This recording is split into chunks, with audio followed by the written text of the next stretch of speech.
And we're live. Hello, hello. Hello? Good evening. You Mom? know, Justin, every time I do the things for like the podcast, the first thing I hear, and we go through stuff is hello, hello. And I'm like, oh, there we go. There's It's me tradition. You're going, welcome. there's me going, oh, and we're live. And then Justin going, hello, hello. You're welcome. Thank you, Justin. Thank you for being the voice of all passion and reason. As you can all see, Dylan has been taken over today by a true villain. So, unfortunately, James has some personal matters that he has made him unavailable for today's session, but we are sending him all of our love and reassurance as we continue the stream in his absence.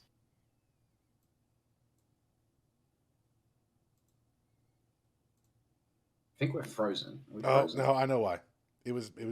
I was trying to get to the Spotify because you sent the link right the last minute, and when it did that, it froze it. So I'm sorry. We're back, guys. We're good now. We're not frozen anymore. My apologies. Hey. So Ryan hello. Hello, Stolen. Justin. Say the thing. He got it. He got it now. One. No, you have to say his thing now. And we're live. There we go. Thank you. Now, order has been restored. There is balance. Okay. So, just one announcement this week, which I think would be pretty cool and interesting for people out there to hear. Oh, we are super chugging. We are chugging. Are we this chugging? Should be. We're not taking dropping. badly. Bitrate keeps We're running troughing. right frame. You know, we have We zero were drop. on a train last week, so I get why we're chugging. Okay. Are we chugging? All of a sudden we frozen. were, but we weren't. There, I don't. Stuttering We a are. bit. Yeah. This is. No. I'm looking at it now. At least on OBS, I can't see that. What a No, start. we're frozen apparently. Apparently we're frozen. We were for a second. No, they may have been seeing it when we were talking before. I don't know. Okay. You're good. We're frozen. Okay. Very good. All right, We're we're not good. frozen. We good? We good, chat? I'm literally Okay. looking. I don't know why, because I'm looking here. We're running it. We've had 0.6% drop frame rate. So we had like one section there where we had a drop frame, but we're running at 60 FPS and moving well. Let's hope that is the end of the gremlins in today's stream. Welcome back, everyone. We have a quick announcement for you all. Something fun to let you all know about.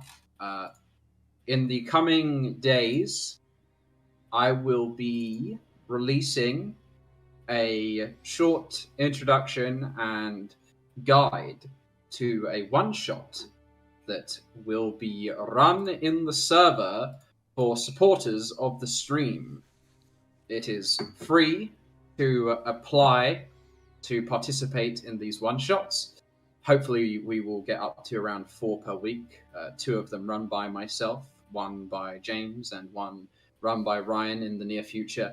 But the only conditions of being eligible to enter these free one-shots is that you must follow us on Twitch and must send a message in the Twitch chat during the live stream to tender your application. So if you want to be a part of the Spelljammer one-shot, currently working title is Realm Space. The Arcanarium Reloaded is up for grabs for anyone who is currently here and will potentially be here. I will be extending this offer to those outside the server as well, in efforts to hopefully bring a few new faces into the community. So maybe you'll get to meet a bunch of fun new people who similarly enjoy Spelljammer and are interested in the stream. That's the intention anyway. There may be, if this ever generates too much traction, i.e. we have too many people applying, we may have to make it a little bit more exclusive. We may have to make it a subscriber only. We'll just have to run more sessions, Rob. That's all it is. Run more sessions. I mean, we can just run like 100 sessions a week, right? That's fine. Make more time. Duh. Yeah. Just put more hours in the day. Yes. Put more sand in the little glass. Yes, but for now, the application process is follow on Twitch and send a message while we are live streaming, and we will put you down in what will be like a raffle draw to randomly select the 6 players for each session, and that'll be it. That's seemingly the fairest way of doing things in my own mind. So, wait, Rob, does this mean that people can play along with like their favorite characters from Tears of the Moon? I don't know. Maybe maybe you can hold hands with Gideon and do a silly dance with Belly Pop and make food with Talk and draw pictures with Yue and become a villain just like Dylan. You may also be able to kill half of your favorite NPCs. Oh, you could do that. Player characters. So if you've ever had a gripe with anyone here, come and live out your wildest fantasies by smashing their skulls in a one shot. All right, we're turning into a PvP battle royale. Is that what we're doing there? That's it. All right, for the session I will run, that's what's going to happen. I'll show up for that. Sounds like when you offered up sub, they like those incentives. Right. So that's great. So share it with your friends. Maybe you can get a couple of buddies to come play with you too. Just have them apply the same way. I'm a little hurt that Justin had that shocked reaction that I was going to run a session. I mean, I know you've never played in one of mine, but I mean, jeez. No. It was more so the fact of PvP and like, oh shit, people might hate Gideon and might want to kill him. Oh. I'll inform you every single time, Justin, when Gideon is murdered. He'll have like a little death tally. It might just be me. I might just kill him every single one shot. We'll keep a tracker on the server. We'll put it out there. Oh no! Now you've said this, people are going to play in these one shots just to kill Gideon because you've made a thing of it. I've made enemies. Exactly. Time to die. All right. Well, just to keep people in the loop again, there may be more streams upcoming on the channel. Those may or may not be related to Spelljammer. So if you're interested in other settings and facets of fantasy roleplay, that should hopefully be available to you soon. James has a little something cooking. We may be keeping other ones under our hats for a little while until they are ready to be revealed, but there should be plenty of content for all folks of varying strokes to present here on the channel. I may or may not be thinking about running another stream myself. We just have to find the time in our busy lives to make such things happen. But without further ado, even though the Twitch stream, because I'm just a bad person in general, says that it's episode 14, is in fact episode 16 of Spelljammer Tears of the Moon. What episode is it? It's episode 16. No.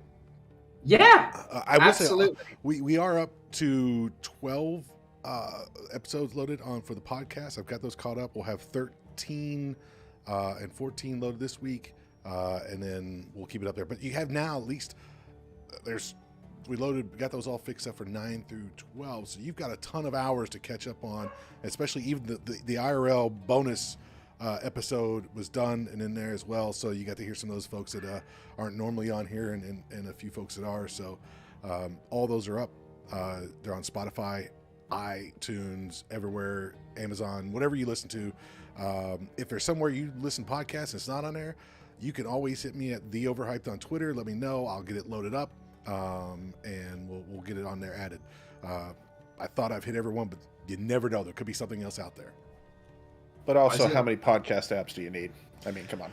I mean, there are thousands. It's crazy. Why? I don't Why? know. Yes, I agree. Exactly. Nobody knows the answer. One podcast to rule them all. Wow. One to bind them. 5 streamers to bind them. Yeah, one CEO to buy them. Yeah, one It's probably CEO the to same buy them. person. That's pretty good. That's pretty good. It's like I get all the money. Yeah. Mine. You watch Jeff Bezos. Come on, Jeffrey, you can do it. I love that. I love that special. Yeah. Or what's his face that owns? Yeah. So that's cool. Just a side note as well. YouTube, you can watch most of the videos on there. As of just about a few hours ago, or in a few hours, you can watch every single episode on Twitch. I believe episode 14 is about to go offline as a past broadcast, but will be re-uploaded either tomorrow or the day after here on Twitch / on YouTube. So it should all be available for you somewhere to watch if you have not yet caught up. All right, enough plugs. Let's get this session on the rails, because we're doing a train thing. Nice. So I think as we can all cast our minds back to our previous session, we found ourselves in a claustrophobic tunnel, one which had been filled by the chassis of a dilapidated old lightning rail train. If you're unfamiliar with what lightning rail is, it is a magically infused lightning or electricity utilizing craft that can travel at incredible speeds and carry much cargo aboard its cars. But there was no cargo in this lightning rail's cars. Instead, some unwanted vermin, undead visitors whom had crawled their way through a dark, foggy portal at the head of the train had infested this cave in Borf's Barrier Park. The party cut their way through, slaying 2 sets of ghouls and ghasts before attempting a sneaky villain maneuver around the side of one of the cars while sealing in what they suspected to be a group of undead in the prior car. But, as with all evil plans, this one backfired. Instead of keeping the numbers as low as possible and subverting a potential combat, the Shadow Ghasts, whom were previously trapped inside the car, now to the party's rear, broke free and attacked from behind, whilst the party opened the forecar, which contained a group of wraiths. It was a hard-fought battle, one which looked like it was potentially putting us up on the ropes, but with a incredibly well-timed and well-placed big brain turn undead maneuver, Yue, me, managed to turn the undead, driving them away so that they could be picked off one by one in succession. With the ghouls and ghasts, shadow ghasts and wraiths all felled, the party made way to their primary objective, the front car, the engine car, where they came across none other than the conductor himself, an undead revenant of the railways, a lich whom had clearly lost a few of his marbles. He refused to vacate the premises, insisting that he was taking everyone for a wild ride, but this irritated the curmudgeon old Borf the dwarf, who caved the lich's skull in with little to no resistance, sealing up the shadowy portal at the end of the cave. With his favour now complete, Borf and the party made tracks back to Borf's shack, where he offered everyone varying degrees of deteriorating foodstuffs and sickly coffees, which were promptly rejected, and the party rested up. We gained a level off of all of these endeavors, so the party is now level 5. But when morning arrived, complications followed. Borf, awoken by our Dowa performer, none other than the fantastic disaster artist, Belly Pop, to trial some calisthenics or aerobics, as is typical for Belly Pop's morning routine. But he was confused, his brain befuddled, claiming that his name was Mason and that he was unawares of anyone's prior existence, entry, or cooperation over the past day. That's more or less where we left off. If anyone has anything to add to that recap, please feel free. Lich NPC has been my favorite NPC. I know I already said that, but just want to reiterate that. The conductor is best boy for Gideon, so there we go. I'm sure we'll have to do a side quest where you go looking for him, Justin, just for your own sick pleasure. Please. Has nothing to do with any of the story, but he has a funny voice and he is a maniac, and that is enough for anyone's enjoyment. I mean, his phylactery was just laying around. We just put it on the ship. Who knows? Perhaps this is the case. Alrighty. So we resume with the seemingly discombobulated Borf, or now the elderly man refers to himself as Mason. Well, this is just fantastic. Our only lead.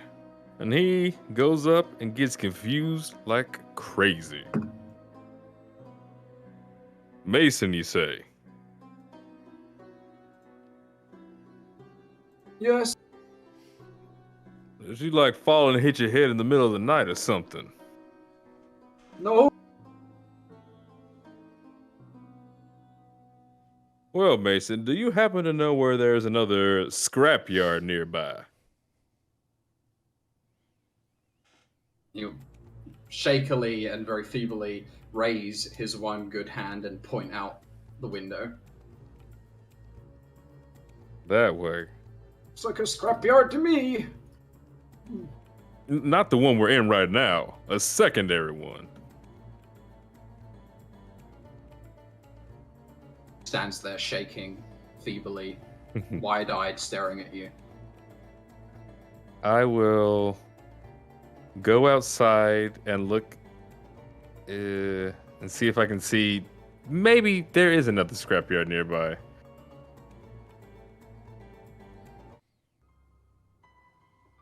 So you head for a walk out. Would you like to climb to a higher vantage point so that you can survey your surroundings? Yeah, that sounds great. Okay, so how you high is the climb, roof? The roof is it's only a short shack. It's probably only about 10 feet high, flat top roof. But there is a wrecked old lightning rail car that is like propped up against two jutting outcroppings of bleak stone. That if you manage to climb up its jagged metal railings, would grant you around like a 60-foot elevation above everything else in the surrounding area. That's high, but it's worth it. I'll climb up. So you climb up and like look a out. jungle gym. There are many footholds and handholds, so you don't have to roll a check. Roll me a perception check to survey your surroundings. That I can do. I'll guide myself. Okay. Guidance. Guidance.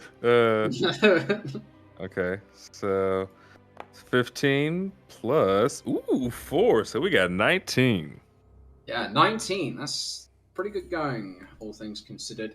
Yeah, you cast your eyes out, and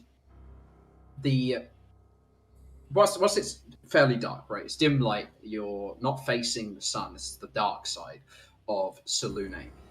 The twinkling stars bathe the scrapyard fields in a very dim, ethereal light. And you can see glinting in this light are railings, rails, bars, metal, wire, mesh, fences that enclose this whole compound. Much of it is wood, but there are sections like gates that allow one to leave and re-enter that are made from a gleaming metal. Other parts are rusted over that allow you to see the dimensions of the the scrapyard. The scrapyard. You can roll me a. Do you have any tools that might be of use here? Tool proficiencies include nothing I can think of that you are currently proficient in. You can roll me a insight check to see if you can conclude exactly the dimensions of this space. 9 on the roll. That's a 9. Yeah, guidance. Yeah. Did you want to go roll guidance? Okay, cool. I was like, I didn't say it, so I didn't know if it'd be too late. But let's give it a try. It can be assumed that you're constantly trying to magically empower yourself to do better when out of combat. Not every minute, because that would be ridiculous, but when actively trying to attempt things. Yeah, so you glance around, 13 total. It's a 4 on the guidance, right? Yep. You think that this is like a many, many hectares of land. It's quite a large plot. But beyond this plot is a absolutely massive sculpture made from raw iron and rusted ferrous material that just resembles a giant, gaping, bearded dwarf's head. And on either side, from this angle that you can see, are high walls made out of high-grade iron. Way, way fancier, way more secure than what Borf has going on here. And the site absolutely dwarfs, get it? The barrier path. Nice. It's at least 8 times bigger. I don't get it. Scrapyard. I'll tell you after the session. Okay. Just write this down. Something about a dwarf. Does not get dwarf joke. What is dwarf? All right. So with this new information, which direction is it? Like northeast, south, west? It's to the east. To the east. Okay. Yes. Yeah. With this new information, I will climb on back down and portray the info to my friends.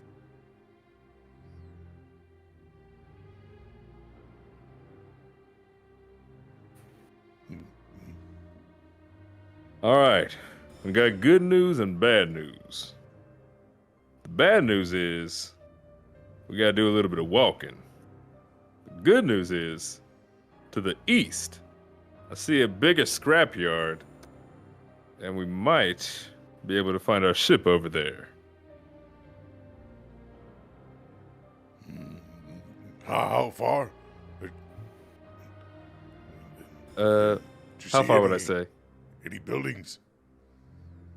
I saw the most gaudy statue I'd ever seen in my life. Surrounded by junk. Was it a statue of Galflamey? Close. It was a statue of a dwarf. But that's ironic. I know, right?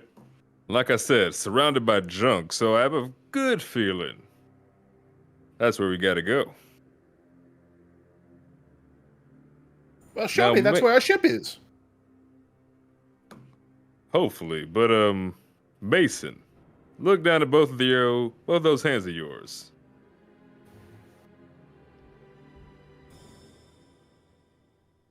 Do you know how to use that very fancy fist of yours? He opens the hand and causes it to clutch and then open over and over again.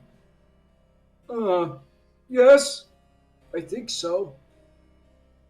Because the other day you made it go boom, and that made a hell of an impression. You always used to make things go boom. And okay, because I'm trying to weigh if you're going to be a help or a hindrance. Take me to my son. I don't know. Who's your son?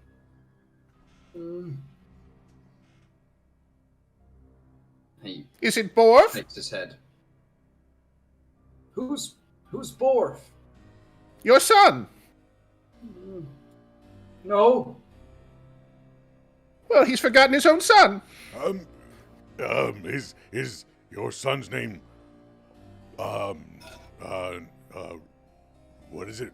Rube or Roof? Rube. Rufio? When you say Rube's name, Mason Borf starts to shudder. Oh, don't like Rube. Well, that makes 6 of us. Wait. Why did we don't even know him. Why would we not like him? Because he has our ship. But I thought it was Belly Pop's ship. Our future ship, Torque. Well, not exactly my ship. Never was. I was to believe that it was a ship up for the taking. Am I mistaken? Well, taking for us, but already taken by others. Well, I don't think it means that we have to not like this guy, Gideon. I mean, he's done nothing to us. Perhaps he'll just give it to us. Yes, I'll show him my big smile. That is a nice smile, but Perhaps another approach. I got some mama's cookies I can bring. do you still have your crayons with you? Uh-huh. Always. And he'll pull them out in this little box. But there's like, it's like a 24 pack, but there's really only like 16 in there now because they're just, he loses them around. Yeah. What do you want my crayons for? I'll pick up a sheet of paper lying around the house. Do I see one? Yeah, there's plenty of schematics paper inside the house. I'll give it to Torque and say, how about you draw Rube a nice picture? But you Ace, the better artist. How about you both draw a picture? Teamwork. You want to help me draw? Yes, I would love to. Let's go. Let's go to this table. We can use this. I'll lay it all out. You want my crayons? I would love to use your crayons. All right. Here, if we lay them all out in exact order like this, then we don't lose them. Although I always lose one. So, but here. You put it right in the camera. You just put it right in the camera. So as Torque puts out the crayons, I realize that he's slightly colorblind as they are not in order. Not in exact order. Also, he can't read, so he doesn't really know. There's no order. So he doesn't know the alphabet order. He can and read. They're not in color-coded order either. He can Like, read. here's a character trait. Take I mean, you think we don't notice someone's been gnawing on the back of them either? There's one wasn't gonna say, but I particularly was chewed thinking up I mean, one, we all and saw it it. tends to be blue, so I worry for Praecordium now. Uh-oh. The blue ones are all mildly chewed up. So What do we want to draw? Something very pretty, right? Well, I know that Praecordium's not feeling very well, so maybe we should draw a big-headed blue man and send him a card. Wait, we got to give this to Rube. I don't know that Rube wants a picture of Praecordium. He had big melon thingy. It may scare him. Big melon. I'm sure that he would recognize that on the cover of the card, and on the inside we could tell him directions of, what we would like. More like a comic. What if we make two, and one we make it as Praecordium, and the other one make it as Dylan, and that way, if Rube is not nice at the beginning, then we can give him the Dylan one that is more threatening. Fold paper like an accordion. From one direction is Praecordium, and the other Dylan. Let's do it. How do you feel? Yeah. All right. UA also has brought a letter from Praecordium that he wrote whilst stricken in bed, and it essentially details how he used last night as a opportunity to test his saltwater allergy. He tried mixing saltwater into or salt into water, and he drank a whole cup of it, and he is now bedridden with what he calls belly hurties.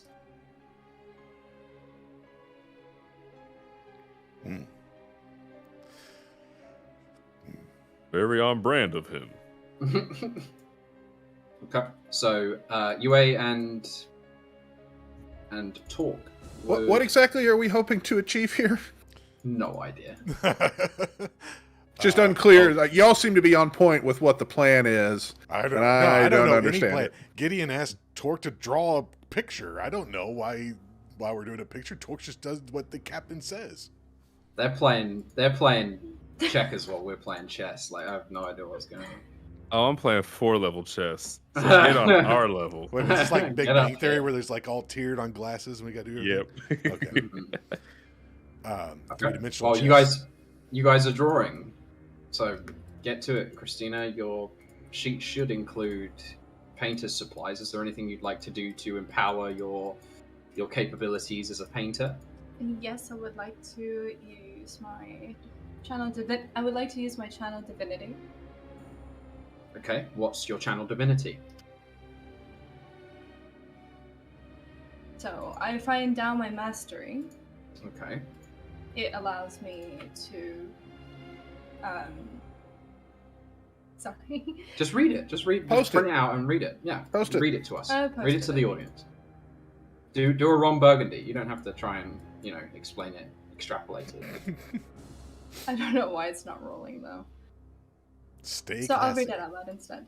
As Okay. an action, you touch one creature, and for the next hour, they gain a bonus equal to the wisdom modifier, and their tools and charisma will gain +4 for us as we create this beautiful mastery. So not only do we create a painting of Praecordium that perfectly exemplifies both Dylan and Praecordium, we also make an origami ship and hope to send this little origami as a message with the Praecordium inside in hopes that we can do a 2-in-1 of getting our ship. This level of creativity is just so beyond me. I can't even imagine what this is As well supposed to as look like. a get well card, and Okay. it's a 2-in-1. All right. Roll me a painter supplies check then. Talk is helping, so you get advantage and you gain a bonus equal to your wisdom modifier on top of it. Gideon, are you coming in to assist in any way here, or are you good? Oh, when it comes to drawing, I don't have that talent. Okay. I can give him some guidance, though. All right, so you can roll guidance as well. So that should be a painter's supplies check plus your +4 plus guidance. So make sure to click it on your sheet. Should be in your inventory. Yep, I'm clicking it. Good Master Gideon. If I might, as an aside, what exactly are they hoping to achieve here? I assume the man will not trade a ship for a crayon drawing, but that's just me. 17. Well, what I'm hoping is we can do this diplomatically. But in case that doesn't work out, this painting is a calling card to a fierce, fierce blue man. And he might come back and get the ship himself. With threatening him with our cursed friend. Possibly. We're gonna do it diplomatically, like I said. But why would he be afraid of such a poor, cursed, sick, disgusting blue being? I mean, it worked on... Why would he feel anything but pity? It worked on Borf, so maybe it'll work on Rube as well. Okay, so as you guys are discussing what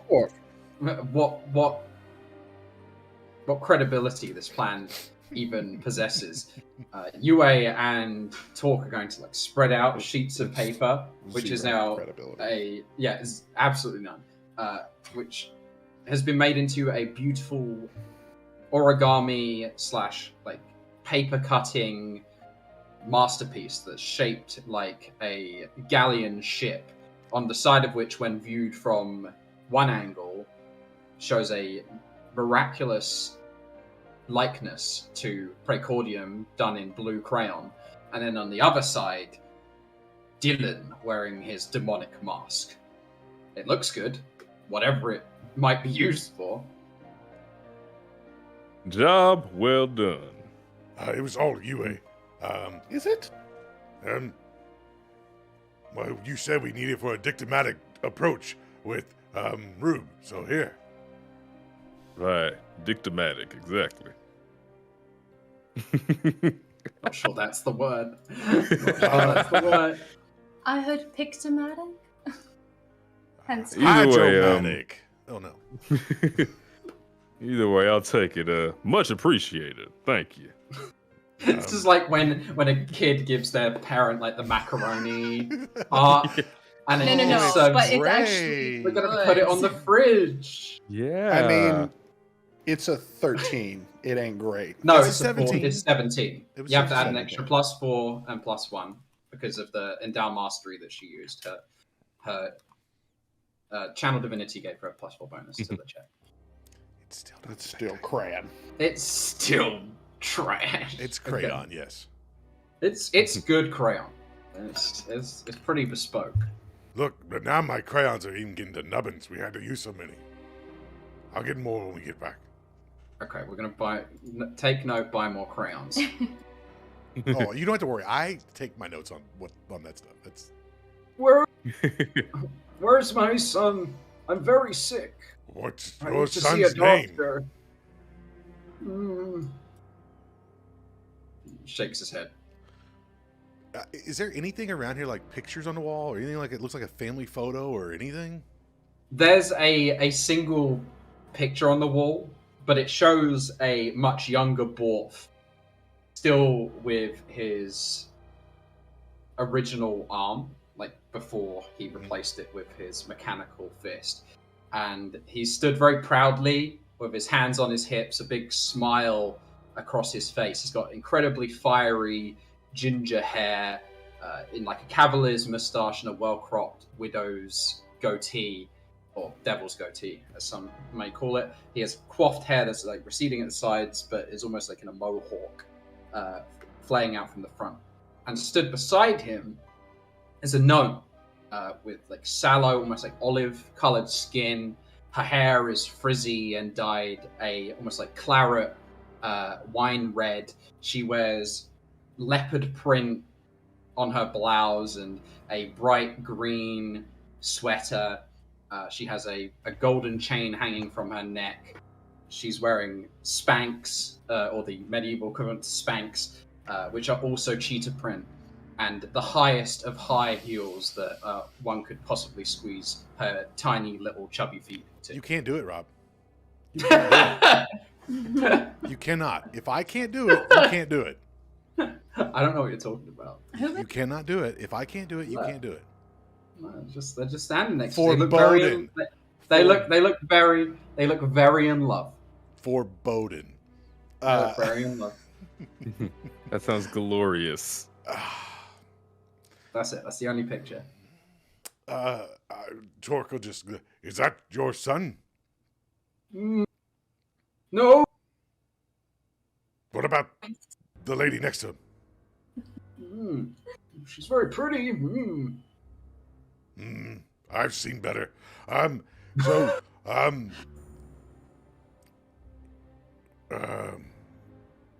Well, maybe you should stay here, and here you can have a cookie while we go talk to Rube. Rube. Ooh. He shudders when you say Rube again. I picture him like the hyena in Lion Yeah, King. exactly. He's like, Exactly. Ooh. Or like the Wile E. Coyote whenever he gets like slapped with something and his whole body just like creases up like a slinky. Yeah. That's what Praecordium painting looks like. Yeah, exactly. It's just like It's ripples. flat, but then you pull it out, and it looks really great. We'll probably put it on the fridge at some point. Okay. Mm-hmm. So, sounds like you're leaving Mason here, eating a cookie, wondering who he is, where he is, who's his son. He's very sick. Gideon, I don't know. He doesn't know who. Belly Pop, you guys, I don't know what to do with it. Belly Pop lets the group go ahead, and when they've got a little bit of distance, he'll throw the doors open and leave the doors open with Mason there. Damn you, Nick. No, they're not there. You're not there. Nick stated he was waiting until you were gone.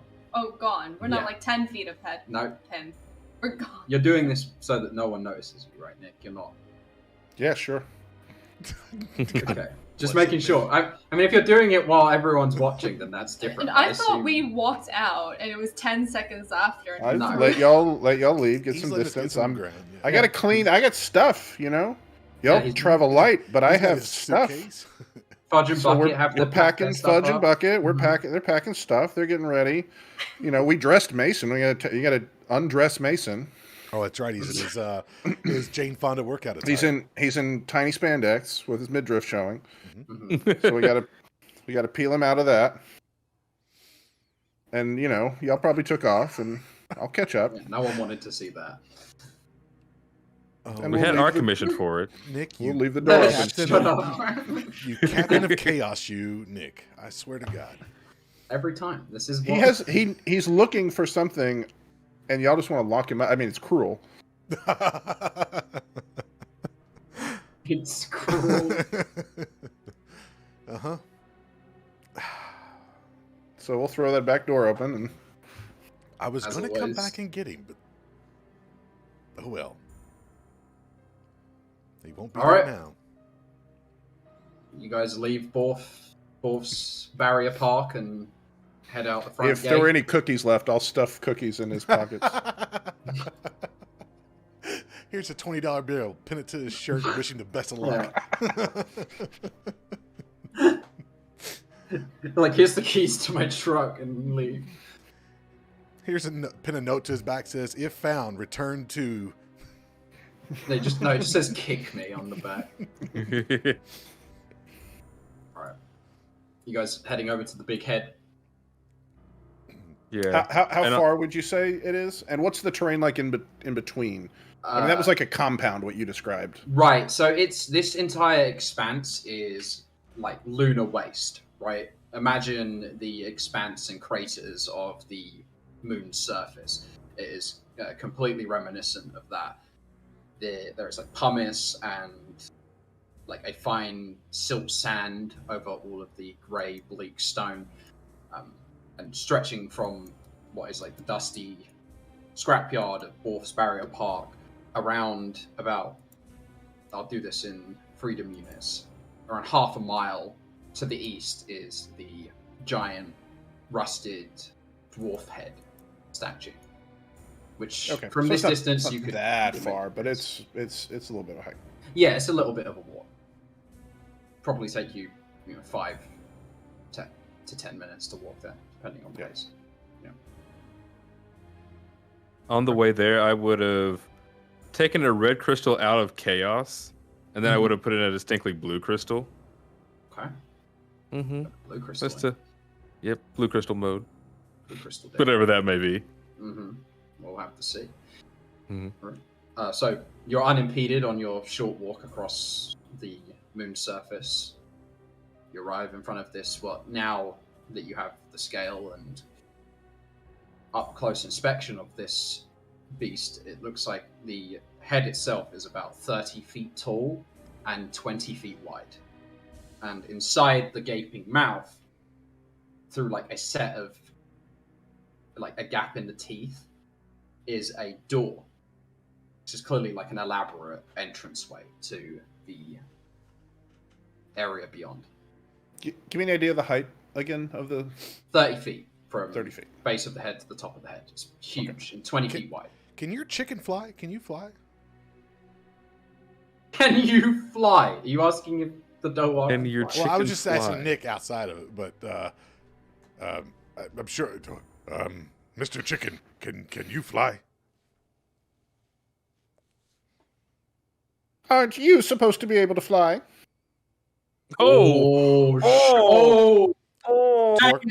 Torque walks away and just starts crying. Oh no! Like it is the great shame of the Dowar people that we no longer have flight. Torque shame too. Follows Torque. The burn of the Oh, that was such a good burn. I don't understand why Master Torquemus is upset. Torquemus.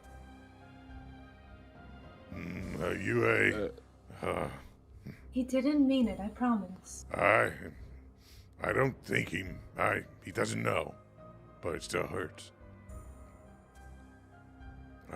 He can't fly either, I don't think. Well, I could just throw him over the thing. Well, at least you could do that. But that might hurt him. I don't want to hurt him. But if he wants to fly, I'll help him fly. Then Rob how didn't will give he me fly? a gliding racial. Me either.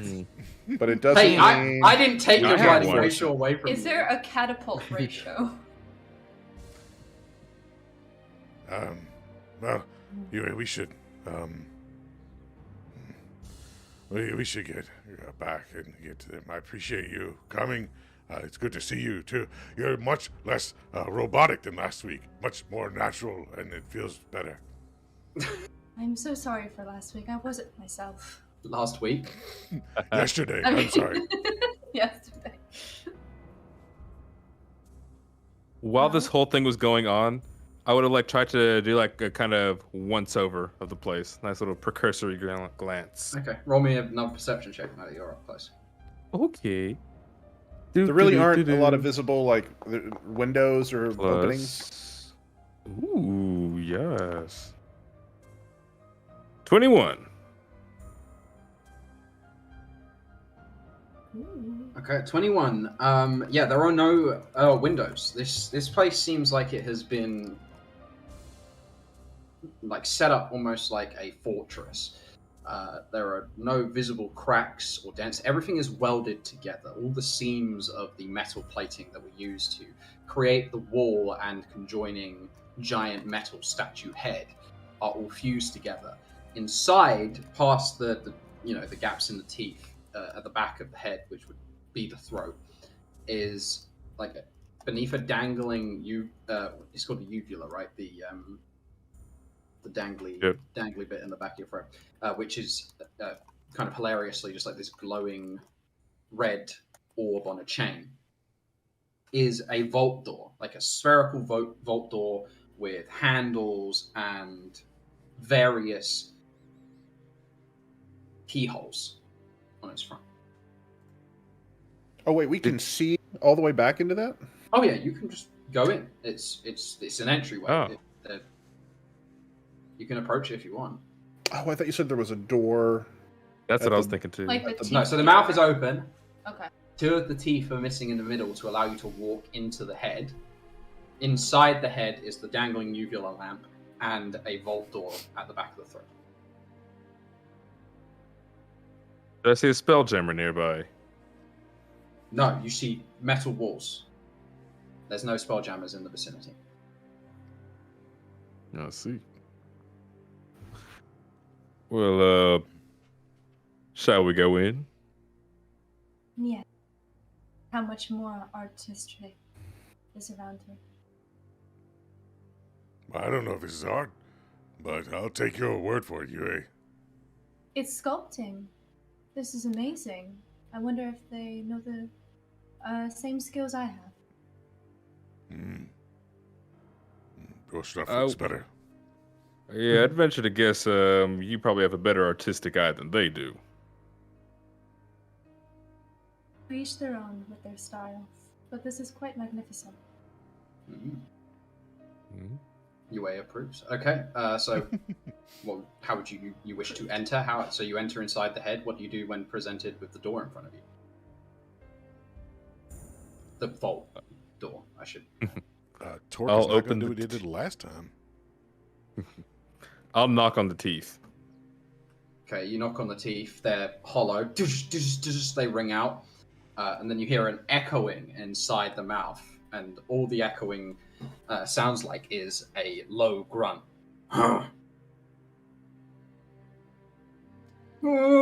you? And then you hear a wailing, and a mason approaches from outside the head. Where how'd you come from? He says, what do you want? Who says what do you want? I'll point up at the head.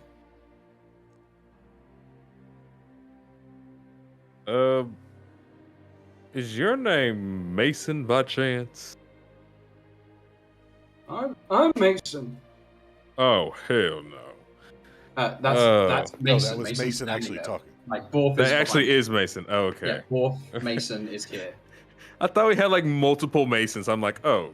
No. It's the same. It's the very same one. He is clearly got loose and walked here. I see. And he's clearly got a bunch of cookies stuffed in his pockets. Well, Mason, we're friends. We gave you those cookies that you got right there. So how about you let us in? I can't let you in. This is Rube's place. But do you not know how to get in? He shakes his head no. He never lets me in. And I know he's got chicken nuggets in there. Shakes his fist at the Torque will door. look quickly at Belly Pop and go, oh, don't worry. Don't worry. It may shock you to find that I too have devoured an avian nugget at one point in my life. Isn't that like cannibalism? I met a Hannibal once, yes. Or, okay.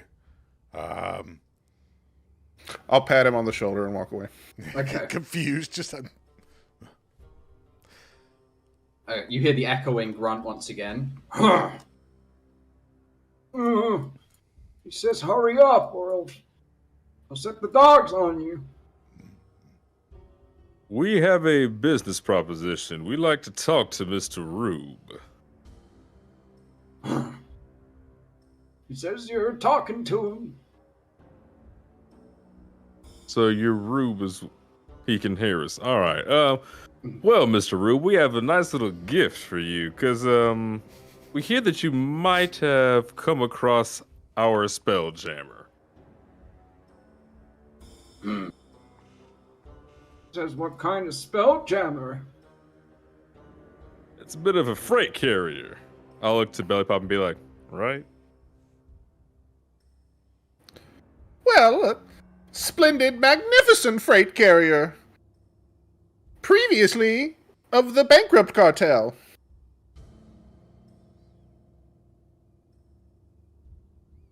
A performer's vehicle, if you will. Multi-compartment. He said he had it. I don't like that past tense. Had? Yeah, had. May I persuade you to tell you what you've done with it? Just say, may I persuade you? What do you do to persuade? Care to be persuaded. I think that's Christina out of character requesting that she attempts a persuasion check. It Yes, was what in would you like character to say? and out of character. We at the could same all. time. We all know how I've asked done me in to my explain English it, I classes think. as a young Right. child now. I don't know if that was gated behind a check. He might have just told us. Maybe, but here we go. We're rolling a check because Christina wanted to roll one. What do you say? I was wondering, do you still have the papers, if any, of a transaction to let us know where you obtained it or sent it to?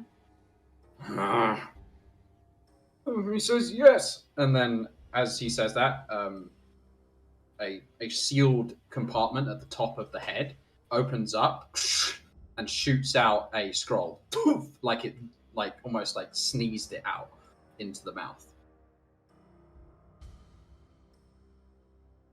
I lean into Torque and say, I would have expected it to come through the nose. Mm-hmm. It's on the floor. Can I take a I pass Can I it to take a look Gideon. at that? Yeah, go for it. Oh, I Master wanna Gideon is investigate so to good see. with letters. Much appreciated, Belly Pop. I want to see if this is authentic or if he's full of shit. Okay. So you pop open the top of the scroll case, take out the scroll, unscroll the scroll, and it reads as following. Writ of sale. This is an official declaration that one Rube has completed the turnover of a entertainment/freight class Spelljammer to the Apogee Incorporated Limited Company.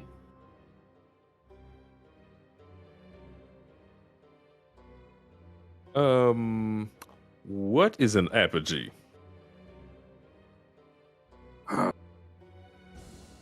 You hear the grunt again. He says they're a big company here. You can roll a history check. You probably, as a native of the Leyland Spaceport, have heard of this company before. All right.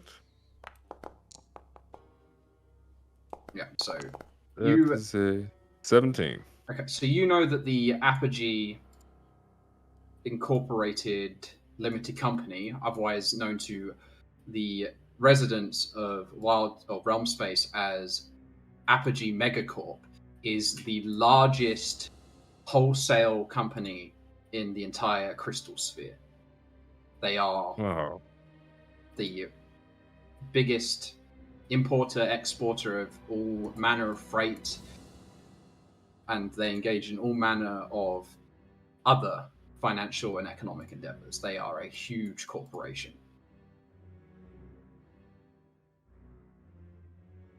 Well, I'll look back to the crew and say, this might have just gotten a lot more complicated.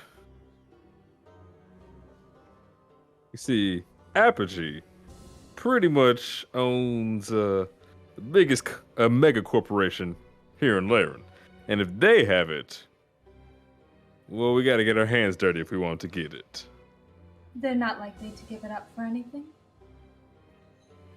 Not unless you ask them very nicely. Not even a crayon drawing. We could do another one. Yes, I can make another one with you. Oh, 2 would make the difference, surely. 3 would be a charm. Would you like it? We can do you, like a scene with you and Fudge and Bucket. And a fire in a theater. Well, let's just open an art studio and forget about the ship. Oh, so that'd be so lovely. I can see it now. You could put on performances every day. Hello and welcome to Spelljammer, Tears of the Moon. What's that game? Pictionary. We're just going to play Pictionary for the next 2 hours. And we all have to talk like we're on NPR. Exactly. Well, what do you think will work if it's not a drawing? They wouldn't do. They have so much of it already. Well, perhaps they're reasonable people. Or perhaps they own so much, they won't notice a small mismatch of the books. These things happened at the cartel. Surely they happen with this Apogee. You very well might have a point there.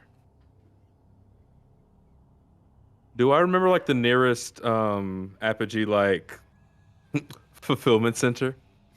You know that the headquarters are located in the Crystal District of the Leyland Spaceport.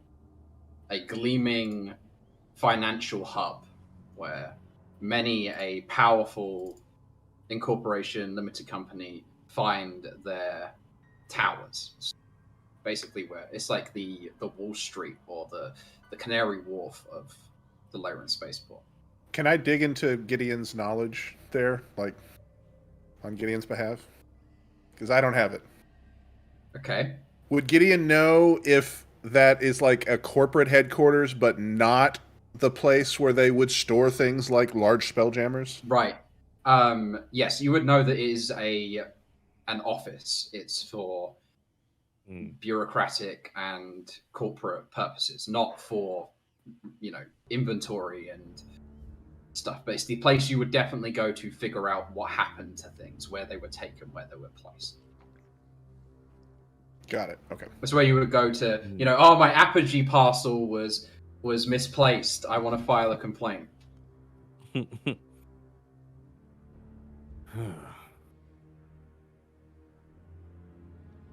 Well, Would I know if the bankrupt cartel has a permanent presence here? Any sort of permanent facilities or staff? They do? Yes, absolutely. Yes. Okay. They have a cartel office here. So They have a few in impersonating Realm them Space, but they have carries a one. level of risk. Oh yeah. Okay. And you know that the two companies have had dealings with each other. In fact, you personally know that the cartel sees itself as a rival of Apogee.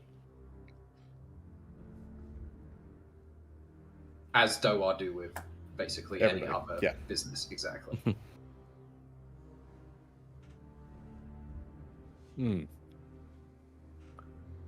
I will look back to who's our friend that just appeared here? Mason, yeah. I want to say Borf. I'm like, he's not Borf now. you can call him Borf. He looks like Borf. Yeah. Does he have multiple personality disorder? Something wrong with him. Mm-hmm. Old age. Could be.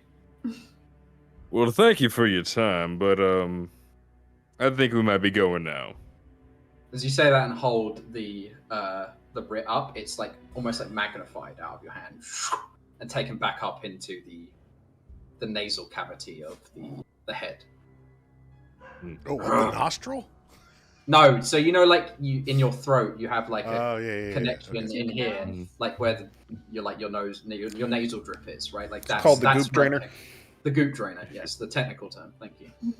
So, yeah, it goes sucked up back into what you assume is like the nose is a cavity where he stores certain things. The sinuses. Yeah. That's where he keeps the signings and the sinuses. Nice. We are killing it tonight, guys. Absolutely smoking it. Killing it. Yeah, I don't know if that's your best material. I think it's some of my best stuff. No. No. Better than Leave the anything puns else. to Christina. Terrible captain. You only think they're terrible because The sad truth is that he's right. Thank you, Nick, for all your love and support. Yeah. Okay, so seems like Borf had the Spelljammer. It was taken by Rube, and then Rube sold it to the mega corporation or conglomerate Apogee Incorporated Limited Company, or just Apogee Megacorp for like the colloquial reference. For those of you who aren't aware, Apogee is the term used for the moon's furthest orbit from its satellite planet. So very aptly named. All right, so looks like we got a few options, and none of them are easy. We can either go on. Option one. What is the option?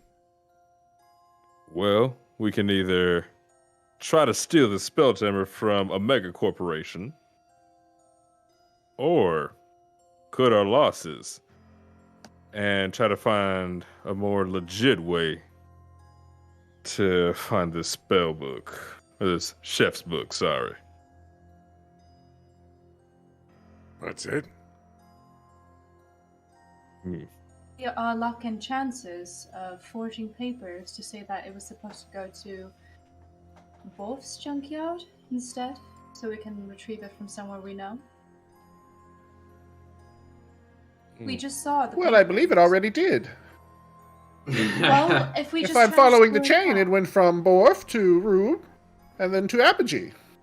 What if we sent something else instead that was supposed to go to them? That'd have to be a hell of a counterfeit job. What does counterfeit They mean? got lost in transit, but this one was supposed to. Well, you're all in luck. I am a master counterfeiter amongst my many skills. Oddly enough, I believe that, and twerk counterfeit means it's fake. Yeah. What if we said it belonged to Prey or Dylan? I can write a thing and make it look like a pink slip that says Owned by Dylan. Pink slip was for you to get out of class, like a 6 slip. It's also what you use to exchange vehicles. Yeah, cars. Yeah, it's a pink slip for a car. But that's okay. I only got the yellow ones at school, and those were referrals. Just kidding. I only got the red ones. Those were detentions. I got the white ones telling me that I got written up for more tours. Because I was a bad boy. I just got caned. I was back in the days when there was corporal punishment. Yeah. So just to double check, the receipt that they gave me, that was completely legit, right? I didn't really. You can roll an insight check, or if you are proficient with a forgery kit, you can roll a forgery kit check using your wisdom. I'll just do insight. Ew. That's a good old nice 9. Yeah, it seemed entirely legitimate to you. You've seen a few of these documents in your time hunting people, bringing people to the letter of the law, so you're fairly familiar with this type of thing. Yeah, receipts like that might be above my pay grade. Well, how we feeling? How we feeling, team? Well, perhaps, if we're to avoid all of this nonsense with paperwork, which is quite boring, I might add. Agreed. If we can locate the ship, perhaps no one will notice it sailing off into the distance. I think that would depend on how large it is. Well, it's quite large, but regardless, if we liberate it from its captors, no one knows who we are and we're gone. Well, we don't don't need to stay on this old backwater anyway. Off to new spheres. But where is it? We don't even know where it went. We know it went to some atrophy company. I'm sure if we confuse some secretary, she'll tell us everything. They always spill it. I'm already confused as it is. I'm sure if Gideon flirts with the secretary, she'll just hand it right over. What? Wow, we just dropped into an episode of Mad Men. Yeah. Yes. Getting there. Would I happen to have any connections? At Apogee? Mm-hmm. No. The Untripper is not in. Too corporate for your tastes. Would I? I don't know if there's any seedy individuals. You've hunted bounties on members of or previous employees of Apogee, people who had broken, financial regulations, avoided tithes and taxes, stolen money from the company itself, but never been involved with anyone. It's always been via a third party, particularly Xeno Termination, the bounty hunting guild that you are most heavily aligned with. Mm-hmm. How well known is Volo up here? Is he nobody up here? Him. No, I know. That's why I'm asking. For everyone else, you guys had never heard of him before you met him. So he's a nobody up here. Yeah, broadly speaking.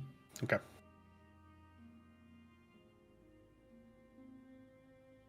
What you thinking in that brain of yours? I'm just thinking about what connections we have. I haven't met other characters that y'all have met prior to. What about Luigi? How well connected is Luigi? Incredibly well connected. How many walls do you break? The fifth? This is all in service of your Squid Daddy. Squid Daddy. Squid Daddy. I mean, we know someone who is incredibly aligned with the economic tapestry of realm space, but we're not allowed to talk to him. It always comes back to him, doesn't it?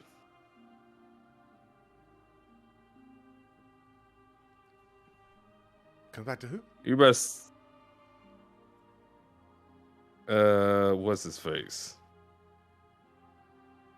Prey has the a rich Admiral. daddy. Dargass?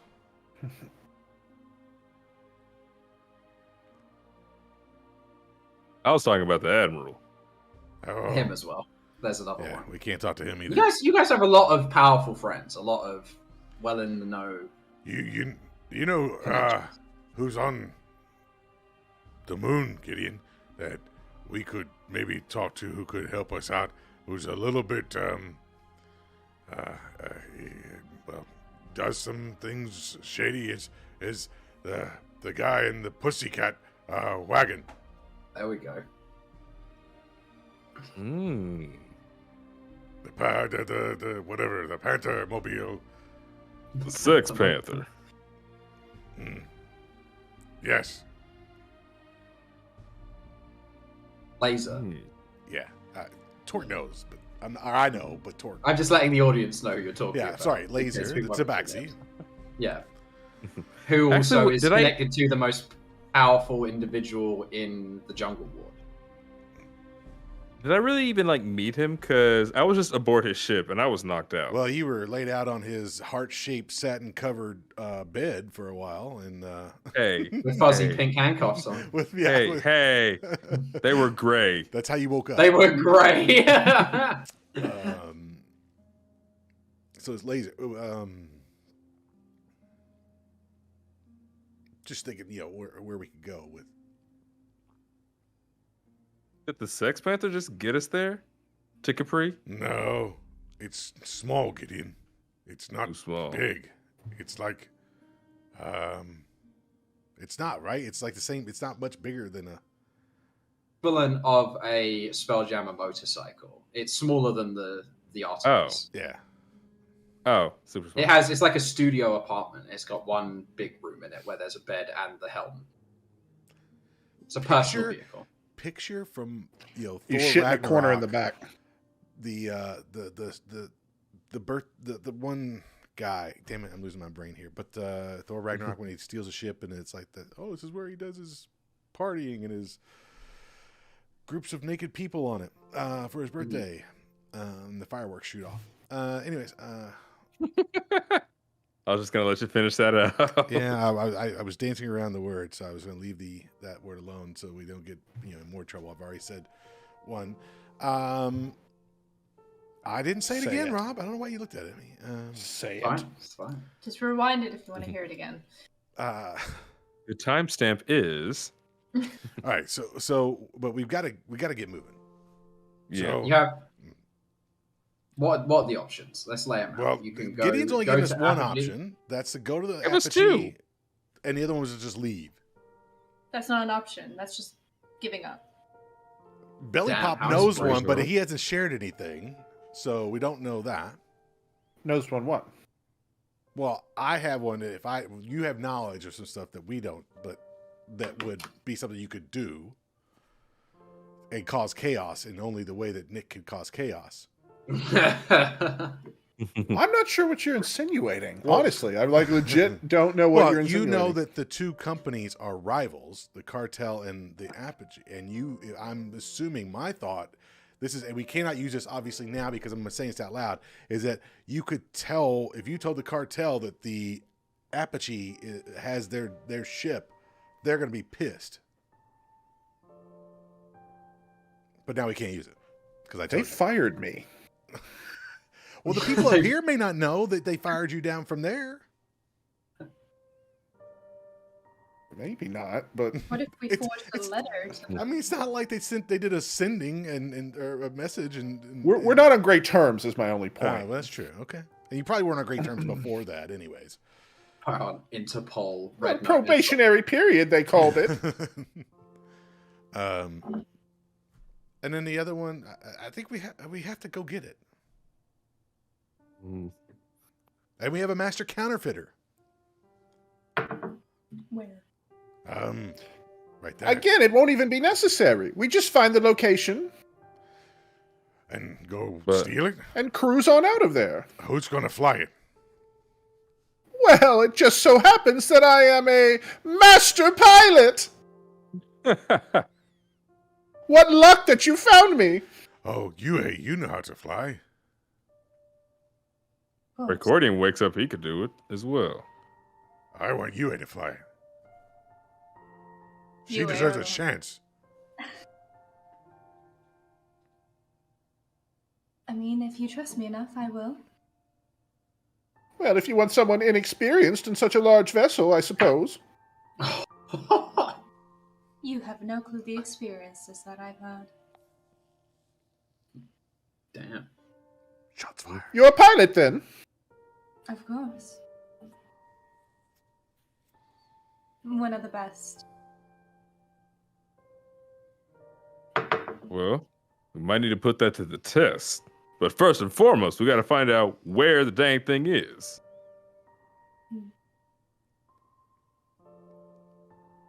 Well, perhaps we should head over to the Crystal District, and maybe we might be able to find a clue or a lead or something. Cristrict. What is it? The Cristrict. Cristrict? Yeah. I was going to say Crystal. Yeah. Crystal the District. Cristrict. For sure. Oh, it's a shortcut. It's like we're in, like, he's gotten used to, he's been in New York for too long where they just shorten everything. Yeah, exactly. Why are you hating? I do that all the time, and even I'm like, simply said it. Strict. Justin He's is just also stating spent time in facts. New York. I'm not. I wasn't hating. I'm just saying this is what they do. What they do. Ryan's What's the giving law us enforcement organization here? There are different law enforcements. There's no LPD. like centralized law enforcement office there because I mean, there's a society here that presumably has some form of like a court system or judicial system, right, to enforce contracts and things like that people. Yes, so there are like there's what people refer to as wild space law, which is most commonly enforced by the Elven Imperial Navy, i.e. the elves are kind of the self-proclaimed peacekeeping force of realm space, at least. But that doesn't mean that they have jurisdiction over absolutely everything, but if they feel like they have jurisdiction over something, they will kind of enforce it, right? Like they will pick and choose when they want to flex their authority. But different courts have different systems. So particularly the Crystal District has a set of guards known as the... One second, let me get up my notes on the Crystal District. The Quartz Knights, who are a group of incredibly well-funded and militant defenders of the Crystal District. Each district has its own guard detail, right? And some districts have none at all, particularly the Unhuman Ward, where it's the mafias and the gangs that run the streets. Hence, that's why the Unhuman. So that's like street level law enforcement, right? Right. That's about it. As for like a overarching judicial system, each district has its own courts of law and practices, but then again, the overarching power across all of realm space is the Elven Imperial Navy. All of this is common knowledge? Absolutely, yeah. Okay.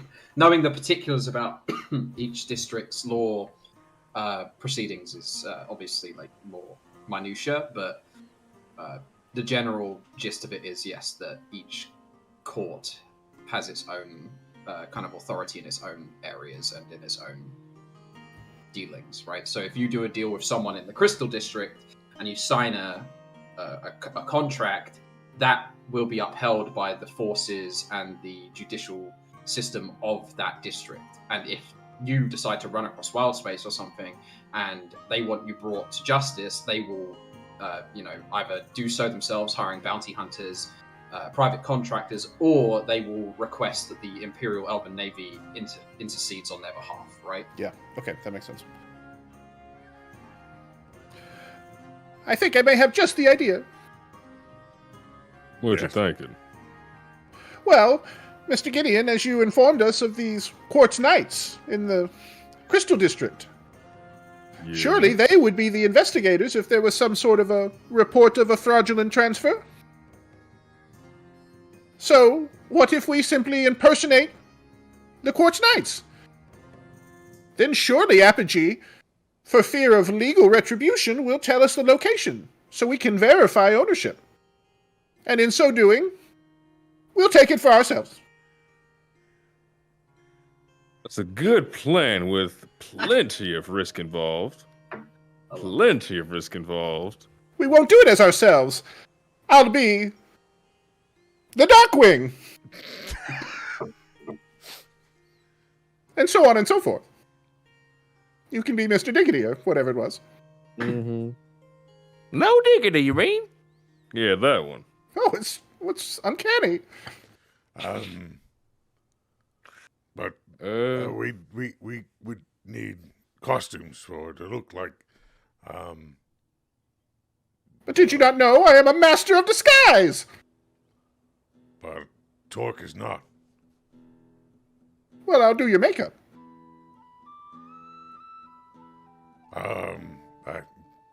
Sure. Is that where you like put crayons and stuff on your face, UA? I don't know. Well, it's not exactly crayons. They're heavily pigmented pots of colors, extracted from plants and other things. But yes. Besides, you only need to look tough. Master Gideon and I will do the talking. We could put him in armor. Oh. Do these Quartz Knights wear some sort of armor? Hide him. Gideon, you know that the street level enforcers dress like knights in gleaming white armor, but the detectives wear regular clothes and carry with them a insignia, right? A quartz crystal that they show as their badge of authority. Mm-hmm.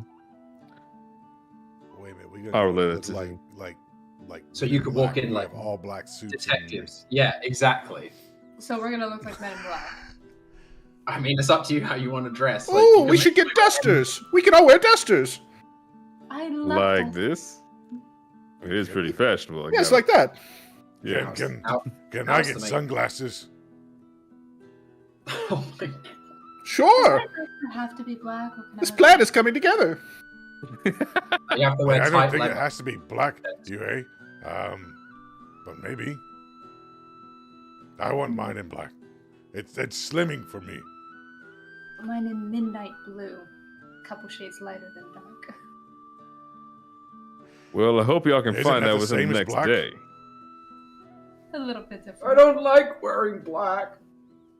You can be in Who midnight invited blue. you, Mason? We can't take him. He'll give us away. Yeah, you stay right where you are. Can you take me to my son? What is his name? Shakes his head and shrugs. Maybe that sounds like the guy inside the head. When he grunts. Give like the man a cookie. We don't have time for this. Here, it's a cookie. I'm very sick. What's wrong? It's my head. Maybe. You're good at taking care of folks. Maybe I should try casting Healing Word.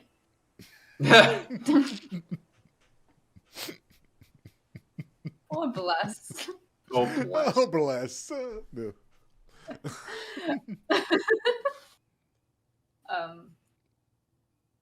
So Yue goes up to him. Yue goes up to him and presses the back of her hand to his head, and just starts inspecting him. Okay. Roll a medicine check.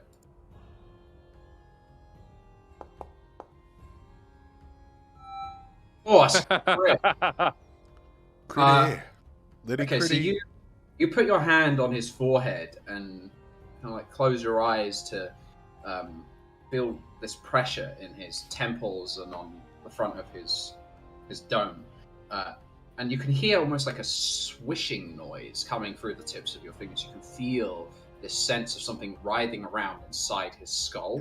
He's got a damn tadpole, and it's like it's rolling around. It feels like it's spherical. Is it what I think it is? I don't know if you know what it is. He like you by no measure should be able to detect this through someone's skull, but because you rolled a crit on that check, like there's almost like this sense of like sensory touch where you can feel beyond the cavity of his skull, and there's this like intense pressure and a swishing, spinning, like sphere-shaped object inside his head. I turn to the party. What do I do? What do I? There's something. I feel like he needs more help than I can give. I'm not sure if I could help him. We need to bring him to someone, I think. Does he have water on the brain? I heard that when I was younger that somebody once had water on their brain. You've done all you can, my dear. Yeah, you think he needs blown surgery to have one of his removed? No, he just needs a brain straw. Like, can I try to roll in the crit and like do the surgery? Where is that? No, because the last time we played a game and you stuck something up someone's nose, you killed them. So we're not. No, that was me with myself when I was playing Morgana and I gave myself a lobotomy. Yes, we're not. I'm up for that. We're not lobotomizing. Okay, you can try. We're not lobotomizing Borf. How many rolls is it to We're not. lobotomizing? We're lobotomizing Mason. Not Can you do it in one roll? The only implement you would have that is thin enough and sharp enough to go paintbrush? is your paintbrush. Wait a minute. Wait, The old man's nose. Rob. I'll use it after. I don't understand. I have navigator's tools, which would mean that there should be a compass in there. There's a compass in there. Yeah, there is a compass in your.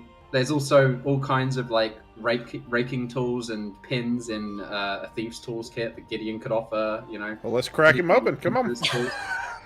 Okay, we don't have surgeon's tools, so. Could I change my sheet really quickly to get them? No. Okay, so you're just gonna right here, right now, in the middle of nowhere, on the outskirts of Laren Spaceport, in the wastes of the Moon Salune, you're going to stick a sharp metal object up into Borf/Mason's nose to try and remove this object from his skull. You got it. I love Nick's face. The way he just. This is what he's been waiting. This is what he's been trying to lead us towards. He told me to talk more, and now he gets chaos. We made Nick's day. Roll a medicine check with disadvantage, you. I'm looking away. I'm like, you're not even gonna give her guidance. I'm gonna give her guidance. I'm not to kill this old man just out in the fucking Can I guide edge of the moon. You can guide yourself. Yeah, you can give yourself guidance. Can you help with that roll? Because not everything is rolling on my sheet. Sure, I'll roll the Thank d4 you. for you. For the record, I think this is a terrible idea. Yue, I have no idea what you're doing, but you've definitely got it. I've never seen a paintbrush used that way. Are you giving her inspiration? Please. Right. You're inspired. Oh, wait. It's a D8. I didn't mean to roll it. I just wanted to click it off to her. Is up to a D8 now as well? I think that's... Isn't that next level? 5th level, right? Where you get D8, or is it 6th level? I think it's 5th level. I think it's 5th level. Let me check. Should be. You might have to change that on your sheet. Yeah, it didn't change for me, I guess. Okay. It's D8 at 5th level. So you have a plus D4 plus a D8. You rolled one medicine check so far, which was a 6 on the roll, equating to a 10 with your modifiers added. Roll me another medicine check, please. So I'm at disadvantage. Okay, well, 10. Here's your D4, which will be 4. And now roll me a D8. Come on, 8.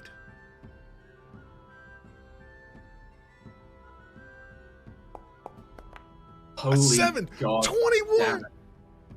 Okay, so Mason is incredibly nervous and shaking as you begin to force this stiletto thin tip of the.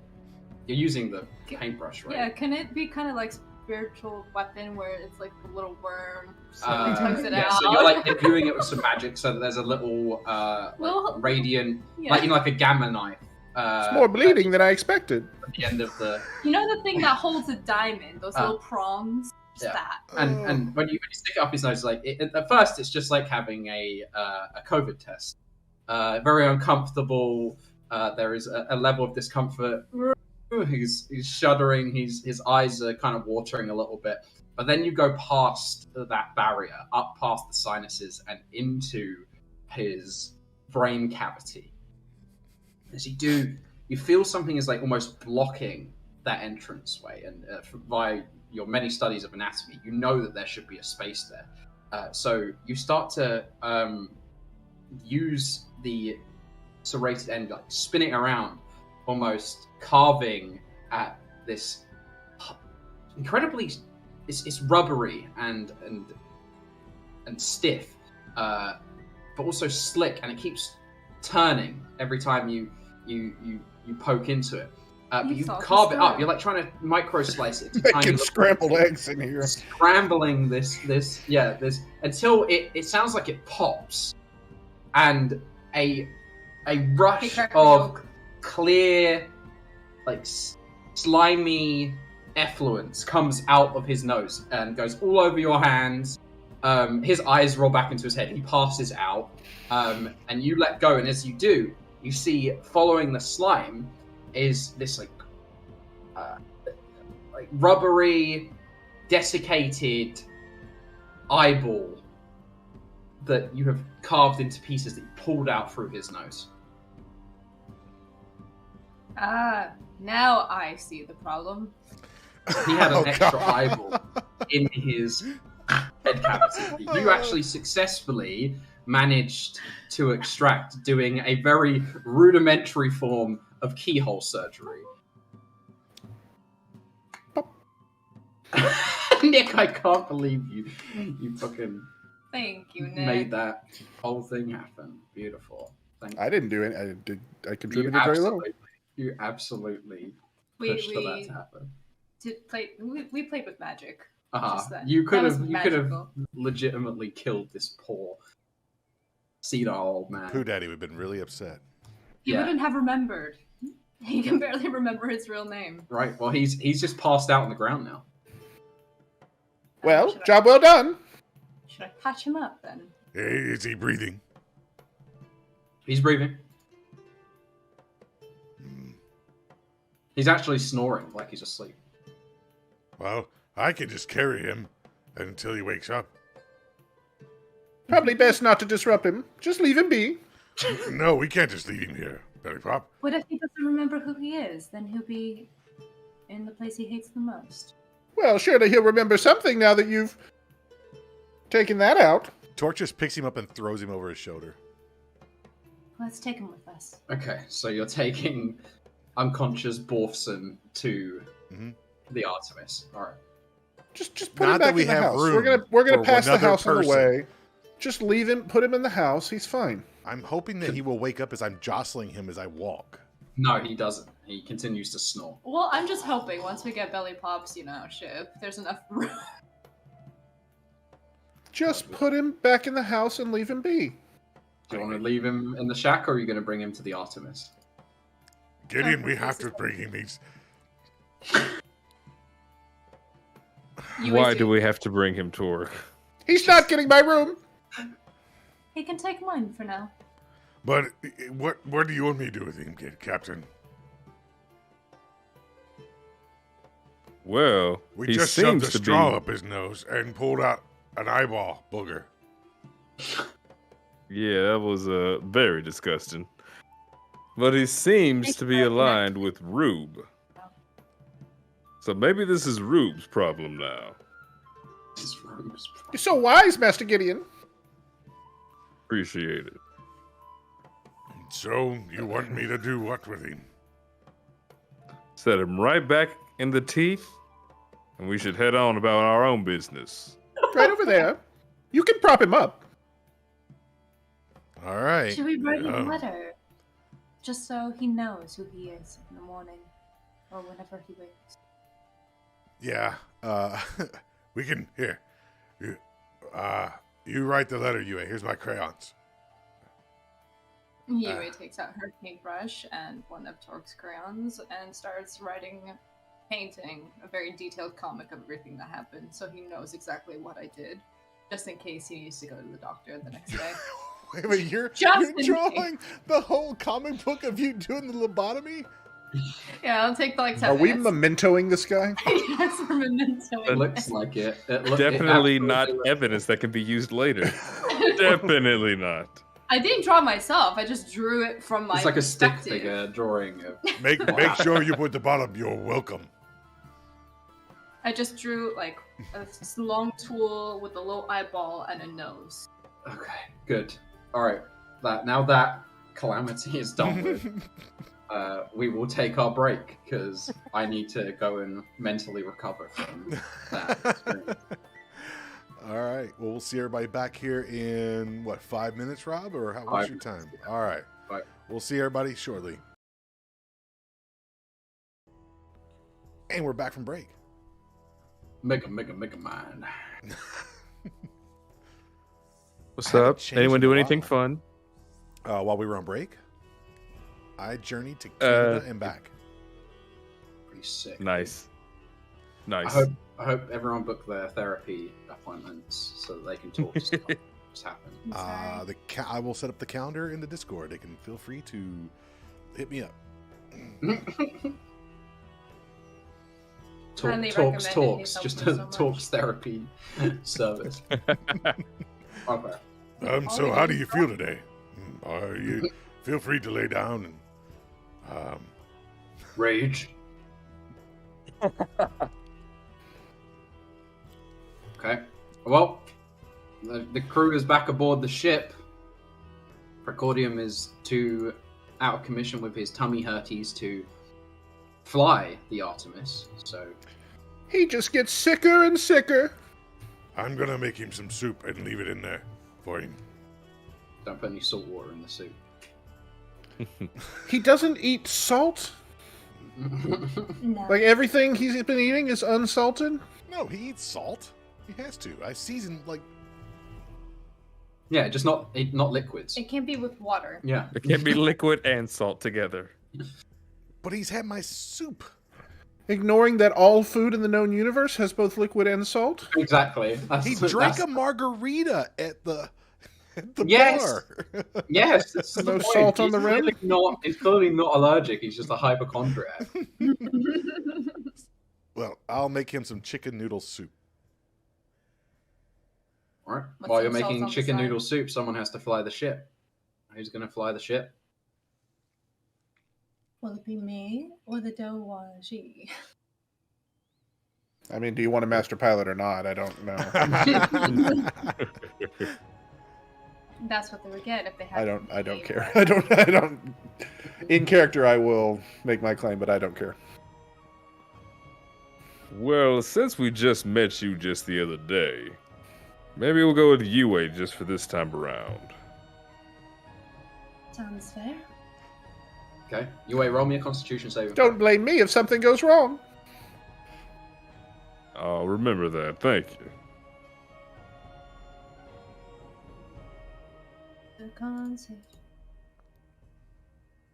There we go. Let's see how this goes. This can't possibly go wrong, can it? Oh, that's a 14. Okay, so Yue sits down in the what do you call it? The helm, and begins to attune herself to the Artemis. She closes her eyes and feels the overwhelming glee, joy, excitement, the positive vibrations that emanate throughout the known universe. At which point she opens her eyes, and the Artemis gracefully flitters up and away. It doesn't shunt and perform like a insect when Praecordium flies this thing. But with Yue, it's far more graceful and comfortable as a journey. It's almost like there is not a single bump in the ride. Well, I'll be damned. Very good. Good flying. We're heading to the Crystal District. It's north of here. So we head north Roger that, towards Captain. the gleaming steeples and high terraced towers of the Crystal District. It's incredibly hard to miss because its buildings stand out amongst others. Besides the Elven District, no other district has buildings as tall as the Crystal District, and they are all gleaming, seemingly made from mainly glass, crystal panes. Where are you going to park? My favorite part of this whole campaign. Is it the Emerald? I'm imagining the Wizard of Oz city. The Emerald City. Yeah, that's a good imagination. Yeah, but almost like different colors, depending on where they fit. Well, it's mainly one color. It's all like gleaming the same color. It's all very uniform and corporate. Oh. Yeah, so more you're more likely to find like different colors in the Elven Ward than here. Oh, it's like that corporate gentrified part of the city that's like pretty but also sucks. It's all gray. Yes, absolutely. It sucks to be in. Yeah, it's all the same. This is where the suits come. Everybody walks on the street and they don't say anything as they pass by. They just people have like newspapers that they're reading as they walk along, like lemmings. Yeah, exactly. I fly around and I look for a quiet place to dock where no one can really see our ship. The like sides of the streets have like sections that are clearly marked out as docks for spelljammers, but they are all rammed packed, like not a single parking space in sight. There are other platforms, but they are all atop the roofs of the buildings, like almost like helipads. That was my second option. Is there space? There's tons of space on top of the building. All right, I land on one of them. Okay, you land on the tallest one. The tallest one. Okay, so in the Apogee building. Yes, in your knowledge, Gideon, this is the Apogee building. Anyone else to spot the ship? You know, so like a helipad. Is there a big helipad? The helipad is in the shape of what is like a circle with a longer, like elliptical ring around it, and then a very small circle on the furthest point. Right, that's the logo of the company. It's like a moon making an orbit around and is at its furthest point. I feel like we should have gotten dressed first. As I land the ship, I turn around and I say to the party, I thought we should get straight to it, don't you think? Okay. There's only one other ship up here, and it is a spectacular craft, totally unique in its composition, one that none of you have ever seen before in your lives. It resembles a ginormous, I mean like absolutely gigantic, probably at least 200 feet on its keel, right from tip, 200 feet long. And it is a gleaming black metal pterodon, like a pterodactyl. I have art of it that I had commissioned by the great Gaston. Dude, let's just take that. Exactly, yeah. Okay, let me bring us over. I'll set this. Roll initiative. We're boarding. Throw it up. I didn't know if we'd be seeing this today, so I didn't have it prepared. Did we literally land on the Apogee building? Please say no. Yes, absolutely. That is what just happened. Do you want me to fly elsewhere? Yeah. Yeah. That might be a little too suspicious. Give me 2 seconds. Torque will walk in and be like, Gideon, that was the first time when the ship was flying that we didn't break any dishes. That is reason to celebrate. Yeah, I don't have to buy anything for a bit now. Usually usually I won't talk bad about anyone else. I'll just point at the big blue head's room and whistle. But hey, I have had to buy extra dishes because of things and whirly-dirts and loop-de-loops and stuff. Yeah, he doesn't have the most graceful piloting skills, so I'm glad to see the UA has such a nice, peaceful touch to it. You can, if you wouldn't mind throwing that up there for me, Ryan, as soon as you have the ability. I'm ready whenever you put it up on the screen. Sent it on. I got it. I sent it to you on Discord so that you can download it. Oh man, you do that, then it's a whole big chain. Oh, I'm just kidding. 1 second. Well, it's a great image, and I don't want it to like be minimized because of the. What level gives our ship Yeah, like look spells? at this thing. This is some top quality art done by Gaston. The suspense is killing me.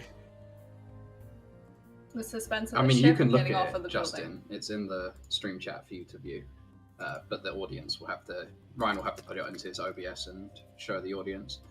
Yeah, sorry, chat, for we froze for a second while I was trying to maneuver and do all this stuff because Rob just gave me crazy tasks to do Yeah, little things. Look at me, dance monkey dance. So we'll put it up. That is pretty dope. I'm not gonna lie. I will just end up putting it over top of our whole faces here in just 1 second, chat, so that you guys won't even see us for a minute as I add this. I've been waiting for us to show this. I'm so excited for it. But on a real note, I think I'm gonna like fly off the building in a minute. Yeah, you're gonna have to. Because Captain Gideon's staring at me. Man, that thing is large. It's huge. Robert. High fidelity images. No. Just this portion is... That's it. That's all the audience gets to see is It's the tip Nightwing. of the wing. Hold on, this thing is like blocking everything. I think I messed something else up because I'm over here messing with it. It's like 4,000 by 3,000 We just see the pixels. tip. It's the teaser. Just the tip. Yeah, I this was is all thinking that, Rob's fault, wasn't by gonna the say way. it. Just here. Just Oh, go for it. everything's broken. Hey, it's back. I got that. Don't worry about that. I got that one. Now I just got to shrink this thing down a little bit here. Chat, by the way, just want to say thank you all for joining us today. Don't mind me here. I'm almost there in like 5. Look at it. Here we go, guys. Like flinging its wing into my face is like a way of you showing. Hey, your look, anger. there we go. Chat can now see this Oh, that's gorgeous. and see how beautiful it is. Next time we'll be more prepared. I won't just be caught off guard by suddenly Rob going, "Hey, do this." I didn't want to spoil anything for you either by having you need to prepare this in advance. This is Now I got to move everything around. This is just craziness. Yeah, Ryan, it's because you shrank the other things. If you snap everything to the main grid again, it should all go back to where it was supposed to be. I think you're just making shit up, but we'll see. No, because Justin's now been moved. So Yeah. Hey. Look, we'll get him just fixed here in just a second. This is what There we happens go. when you just try to make me go on the fly here and say, I don't improvise. I only stream. I will take the blame for all of this as I landed on the worst possible. Yeah, I mean, this is all Christina's fault in the end. So I'm raising my hand, but no one can see because there's a huge is bird it, in front is of it me. all the way stretched out? I think it could do with being stretched out a little bit more. you know, Robert, I'm just trying to help you, my dude. Does it not have like a snap to? Because it should like be able to snap to each corner. I think that's it. I think you got it's it. there. It's there now. I got it fixed. Did it? Perfect. Did it? You're a Next star. time, we I'm just go. going to tell you no. 2 weeks. You know what, Rob? No. Yeah, you know what? Just know through your mysterious, amazing Spelljammer that has just been introduced. For Well, no next time reason. I'm going to fit it into over top of Precordium's face. That's what I will do differently next time. I'll just fit it in there. Oh, James' face. He did Okay. not touch it very well. Hey, what are you doing to my face? Get this pterodactyl off of my face. So I'm glad you guys are all that highly professional production there we just did there with all that. Won't do that again. I'm so good at this. Wow. If Yeah. anybody College wants to Yeah, I support mean, if you and like- help, feel free. Yeah, if you like that image, it should Smash that be like available button. on the Patreon at some point. You think So so? you go, When? smash that like button. Smash that like, Maybe subscribe. next week now that it's been revealed. I'll have to tag it as mysterious Spelljammer unless we figure out what it is. We'll find out what it is. Sure. So- Well, I don't know. It's a pterodactyl. Caw-caw. Very unique shape to it. Mm-hmm. All right. So we've landed on the roof of Apogee Megacorporation. As I turn around, I see Captain Gideon doing this.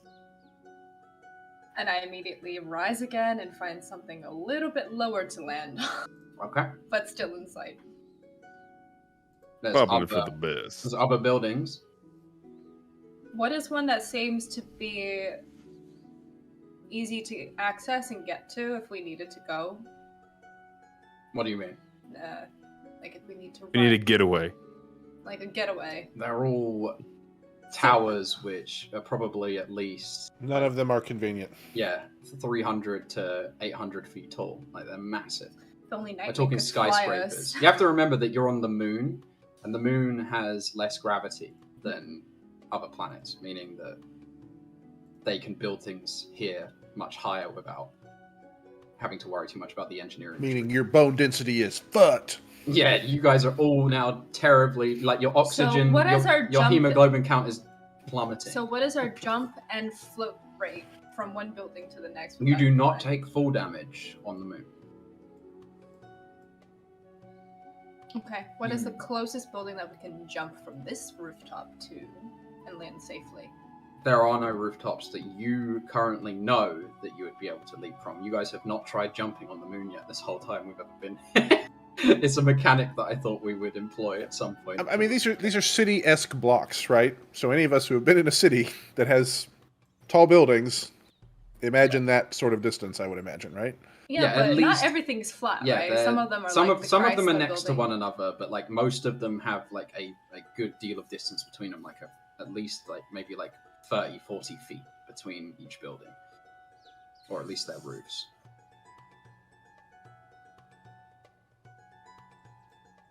I don't think it matters. I think this is We not land a. right next If to it. if this plan is dependent on us getting out of here quickly, we're leaving the ship. I saw his face. I saw his face. You said the no word. Hey, Precordium, I know you're not feeling too well, but since you start feeling better, how about you attune to the ship and have a nice little getaway person? Great, glad that's settled. Yeah. There we go. I don't have a choice. Okay. So where are you landing this thing? A couple of rooms down.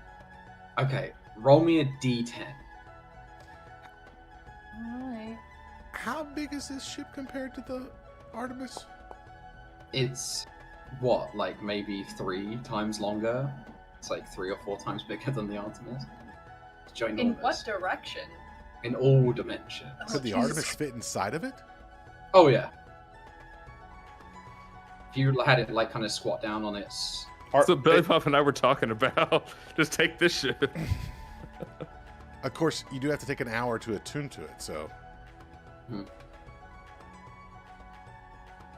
gonna steal a ship from the roof of the biggest conglomerates in this whole universe. I could pose. Absolutely no downside to that. Yeah, let's do that. Now you're in bed with the general of the Elven Armada and potentially someone at Apogee. That's good at this. To be clear, though, that ship is larger than like what we would think of as like a modern skyscraper, right? In terms of like the area. So, in terms of like the floor area, at least than some buildings. Yeah, it's not. So, is it overhanging? They're built much wider than modern skyscrapers. So they're not anywhere near quite as tall, but they're like flat roofed. So like the roof was like the tail was hanging so down. Do some of these look more like really tall industrial buildings because they're just so like they must have these sprawling roofs to accommodate. Okay. Yeah, because they don't have again the restrictions of such intense gravity to kind of constrain their design. If we toss Mason off the edge of one of these, no damage on the way down. We don't have him. We don't even have him. Didn't we leave him there? He's in the teeth. You're going back to Mason just to throw him. I'm just hypothetically. Gliz. You could just throw Gliz off. We could borrow Gliss for this. You could toss Mason from the edge of the atmosphere, and he would just dangle on down. Yeah, that's just how I've simplified the gravity rules. No, I like it. Yeah. Beautiful. We'll be jumping off roofs. It's magical. It's not real. Don't worry about it. The Matrix. Yeah, so now I don't have to feel bad about it. This is Spelljammer. Now I don't have to feel bad about it. I mean, if you brought him to the edge of the atmosphere of the moon, he'd probably have many more issues than just falling.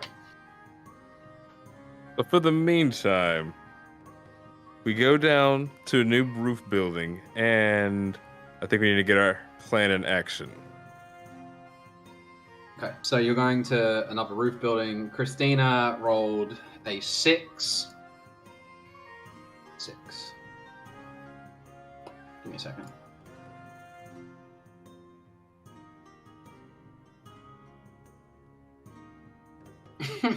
What on earth are you doing to us? Okay, you land on a building, and its helipad symbol is of like an open outline, like of a dragon's head. It's just got its like teeth bearing. There's no other Spelljammer on the roof. That's not foreboding at all. Do I know? Does anybody recognize the symbol? You can't roll a history check. You don't know. But Gideon and Belly Pop could roll. History? Yeah, history check. Are we just going to be flying and landing until we find a symbol we like today? I mean, it sounds like it. Look at that. Belly Pop. I don't have proficiency, me by the way. reveal That's all okay. of my like factions here as well, which is hilarious because I've been keeping them like reserved in case I needed them. Belly Pop, you and Gideon, you know that this is the symbol of the Dracovance company. Dracovance is not so much a corporation in the same degree as Apogee or the Bankrupt Cartel, but it acts more as a signaling or like hosting club for dragons who make their way into wild space.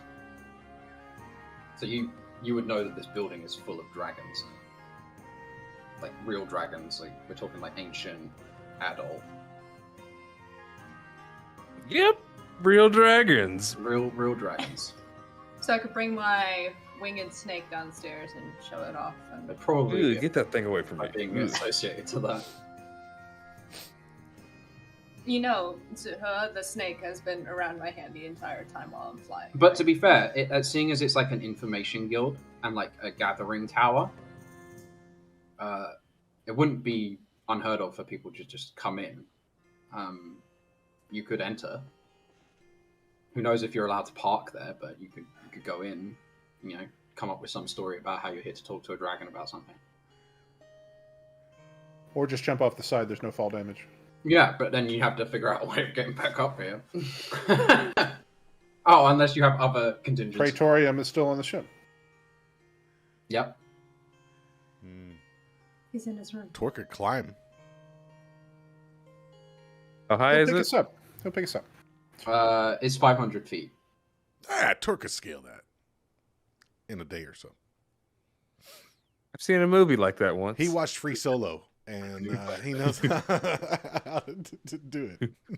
Should I leave like a Pooh Daddy, they message in killed a jar? Mason. We didn't kill No, we him. didn't kill him. We improved him. I killed Mason.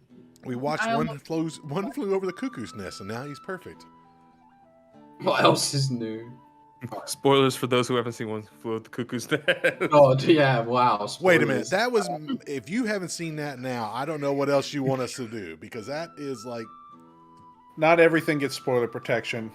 Okay, so you park on the roof of Dracovance, and then you leap off the side. Are we going to do our own... Well, it depends. Are we doing our own costumes? I thought you were doing. Are we? costumes. What plan are we pursuing? Are we doing the Are we Probably taking get Pop's a- plan? Or... Yeah, Billy Pop's plan to get badges. I mean, wouldn't dragons tend to have like a horde of things that we might have use of? Oh, absolutely. Wouldn't they have maybe a few crystals left over from these people? Most probably.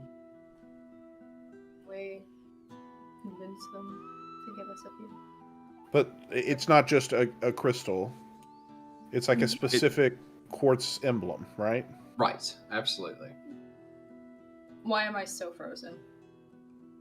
That's not me. Quick, Yeah, someone do it so we can get another. We can get Christina emoji. Don't you Clip it. Quick, clip it. stop. Clip it. Clip frozen Christina. No! Oh wow, this is extremely frozen. Oh, I have it now. Well, I'll just continue speaking anyways. Christina Derp. There we go. Christina Derp time.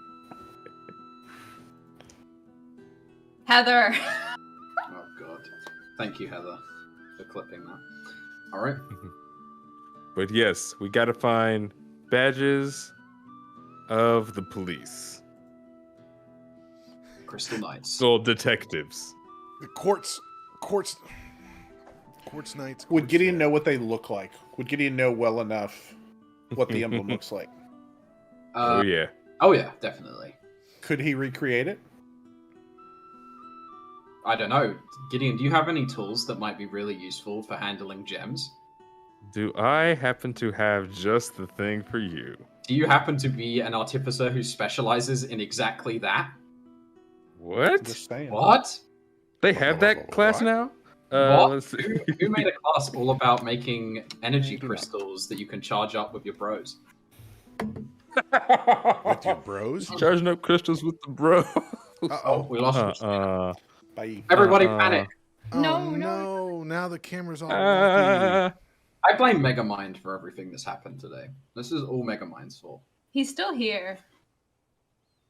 Reconnect, Christina. What's going on? I don't know. Everything has died. Just Wait. reconnect. I can talk through this, and I'm...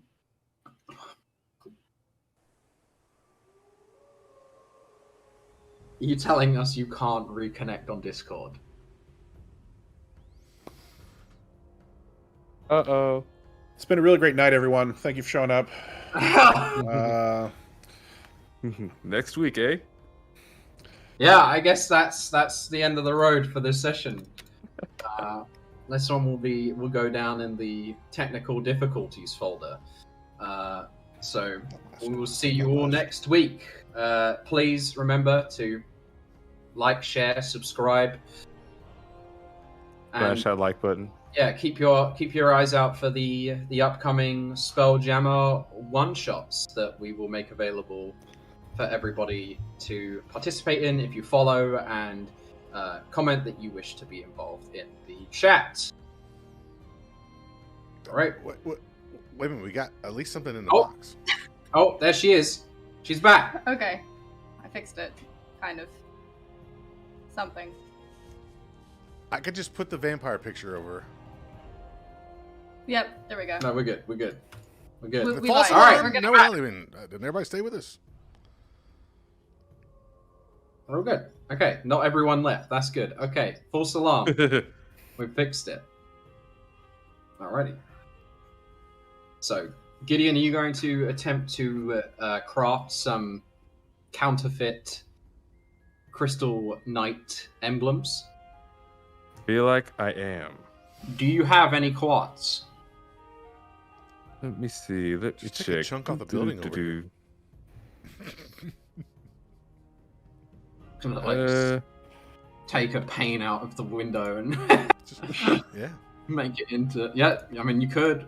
I mean I don't know if anyone would notice. I don't have any with me, so maybe I can give that a try. Just like a pilfer it. Might give it back later. Okay. Roll me a stealth check to see if you can approach the window without any of the dragons inside the building seeing you. All right, come through But stealth. it's a flat roof, right? With like a wall around the... I'm assuming there's He's some gonna sort of have to wall like do around like a Mission Impossible, like dangle himself over the side on a rope. Oh, you're saying because it's lower down. He's got to like lower Yeah. down the building. It's not... Yeah, absolutely. Yeah, so he's gonna have to take one out of the actual window itself. And How's the it's funny 12 because look? I think we described your I mean, if you know what dragons are like, you like shimmy yourself over towards the edge, and then you do a little rappel move down, and as soon as your feet hit the windows, there is this giant eye, a giant like yellow eye with a black pupil and red scales surrounding it that is looking directly at you. Howdy. It's gonna reach with a huge talon and just tap the part of the window that you're on, which causes the window to spin, and now you're inside, and you like fall out on the floor in front of the dragon. What on earth are you doing on the side of the building, little one? I understand that there happen to be a few great worms in here, and I just want to get a closer look myself. Roll a deception check. God, lie, deceive, lie. As if I have. Oh, son of a. You can't. I mean, you're lucky guidance on that. Love hearing the shit. So he rolls his eye. Spare me, I've heard it all before. Mm-hmm. Well, to be honest, this is all a very convoluted way for us to help a fellow by the name of Large Luigi. I know of this beholder. In that case, you know he makes some of the best food all around. Some might say. Yes, and it would be a damn shame if he doesn't have his cookbook with him. Yeah, that would be a shame. But what would be even more a shame is if I let a trespasser go about his business in this great tower. Tell me, little worm. And that's with an O and not with a Y. You don't deserve the Y. Rude, but I'll take it. What exactly were you planning to do? Like I said, a very convoluted plan, but we just really needed some quartz. Quartz? You planned on stealing the window material itself? No, not stealing, but getting a sample of it to get a nice, closer inspection to see what exactly it is I'm looking for. You sound just like a goblin, who I once caught doing precisely the same thing. What was his name? Gliz? No relation. Never heard of him. I will say to you what I said to the goblin. I have caught you red-handed, and thus I require compensation. You want money? Money. Gems. Precious things. Precious crayon drawings? Actually, I do still have it with me. You like NFTs? NFTs! Yeah, all of you. Did I break Rob? You can't screenshot it, though. Don't screenshot it. Don't screenshot it. Don't you dare make a print. Alright, well, you present him your non-fungible token, and he observes it callously. What does it do? That is a great question, but the most important Nobody thing is knows. that no one has anything just like it. It is incredibly unique. Roll me a persuasion check. My God. To be honest, I'm just glad I made it this far. How funny it would have been if I just tapped that window and swallowed you. That would have been it. You should lose a limb for this, at least. Nick is on a warpath today. No good. It has no true value. We had a hell of an artist and a hell of a cook create that together. Did you tell him they rolled a 17? 7. No, they rolled a 17. Oh. When they made it. All right. Yeah, he does. I just happen to have some money on me, and what would be a good price to pay for this to be our little secret? By the way, what's your name? I didn't catch it. I am Argonax, the great death worm of Capri. That is a hell of a name, a strong name. I bet that strikes fear in every single great worm. Not really. I've only a great worm, Not a really great worm. Gideon. He said Are you knocking on the window? We're not there. Oh, we're not there. Oh, he's inside. On his own. I think you're a pretty great worm. I mean, as soon as I came in here, you struck the fear of all the gods and me. But you are a small, insignificant morsel. Once again, rude, but I'll take it. Coming to wild space would be my ticket to dominating a universe of my own. But all that laid out there were dragons much larger and more powerful. And I've ended up here as the rotten secretary of this place ever since. You're a secretary? Yes. Well, I'll be damned.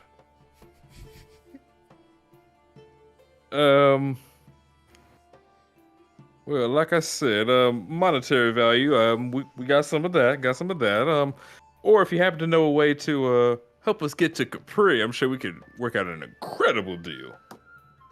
How I long to head back to my seas. You're home, you say? Yes. How about... I've not found a Spelljammer that is headed there that is large enough to host me. Well, hot diggity damn, that's exactly what we're looking for. He's as big as your Spelljammer. I know, but still, we're looking for a Spelljammer to do the exact same hold thing. On. Mm-hmm. You guys are looking for the same thing. Oh? And have you found such a vehicle? Yes and no. Once again, part of this convoluted plan.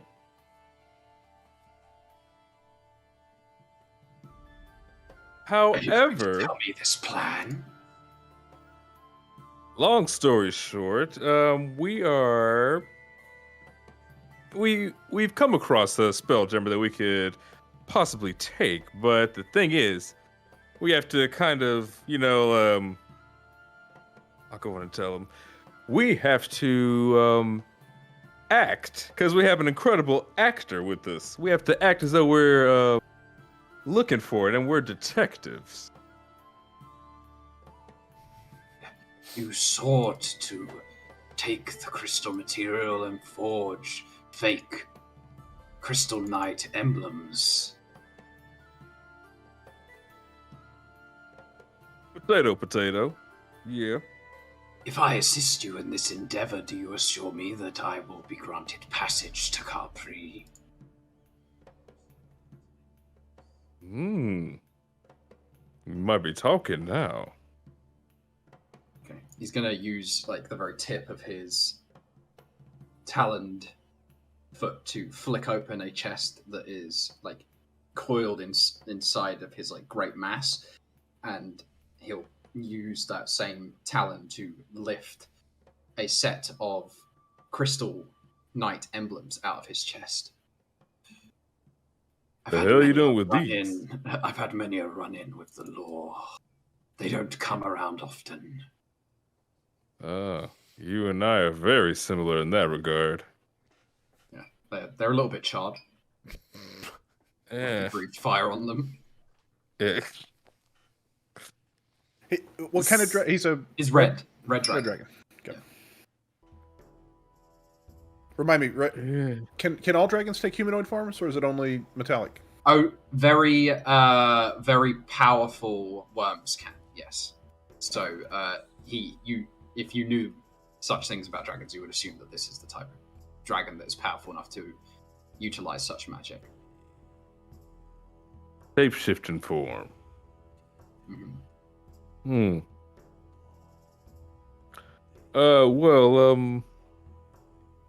Thank you for this offer. Let me ask you a little question though. I know a thing or two about your dragon kin. So I need to know a good way that I could possibly trust you. This is a big gamble on both of our parts. Trust me? You're the one who is the thief. You are the one who is making me assurances. I owe you nothing. Well, technically, I know what's in that chest right there. And if that were to get out, that'd be really bad on all of our parts. Bares his fangs and fire starts to coalesce at the back of his throat. No. I'm just saying, I'm not gonna... Dex save? That's a roll a new character save? No. I'm not trying to insinuate anything, but I'm just saying, we're both kind of in this together now.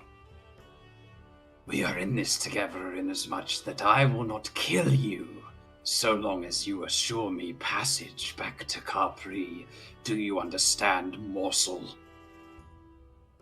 Yeah, I'm starting to get a picture of it. Yes, Mr. Dragon.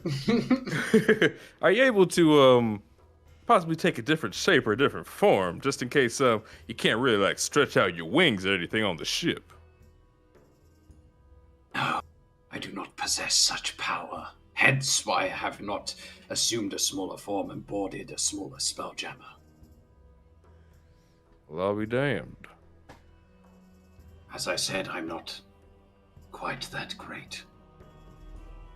Argonax, the not-so-great worm. Aww. No, I feel bad for him.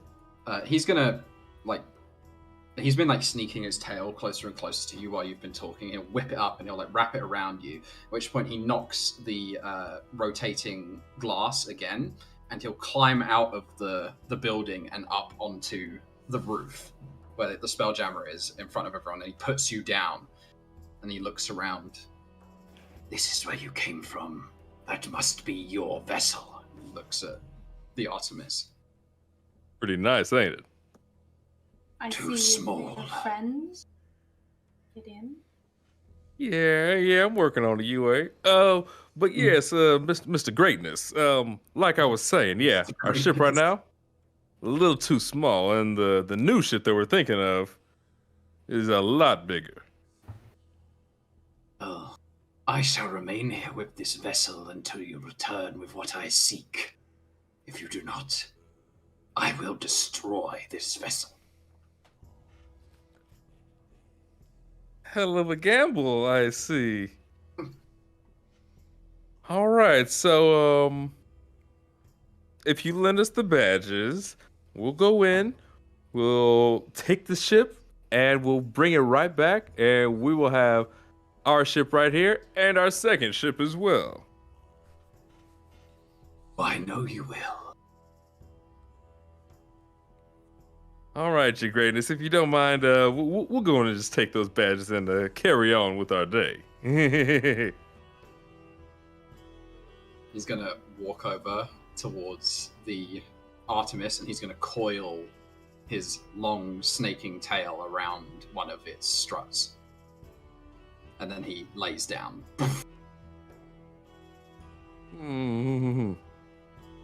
Let me just... I'm very impatient.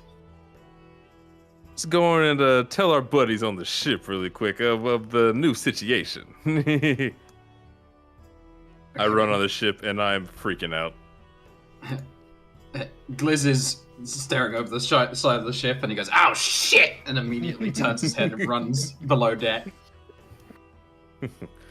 All right, Celestian emergency is meeting. just shaking his head as you walk onto the ship.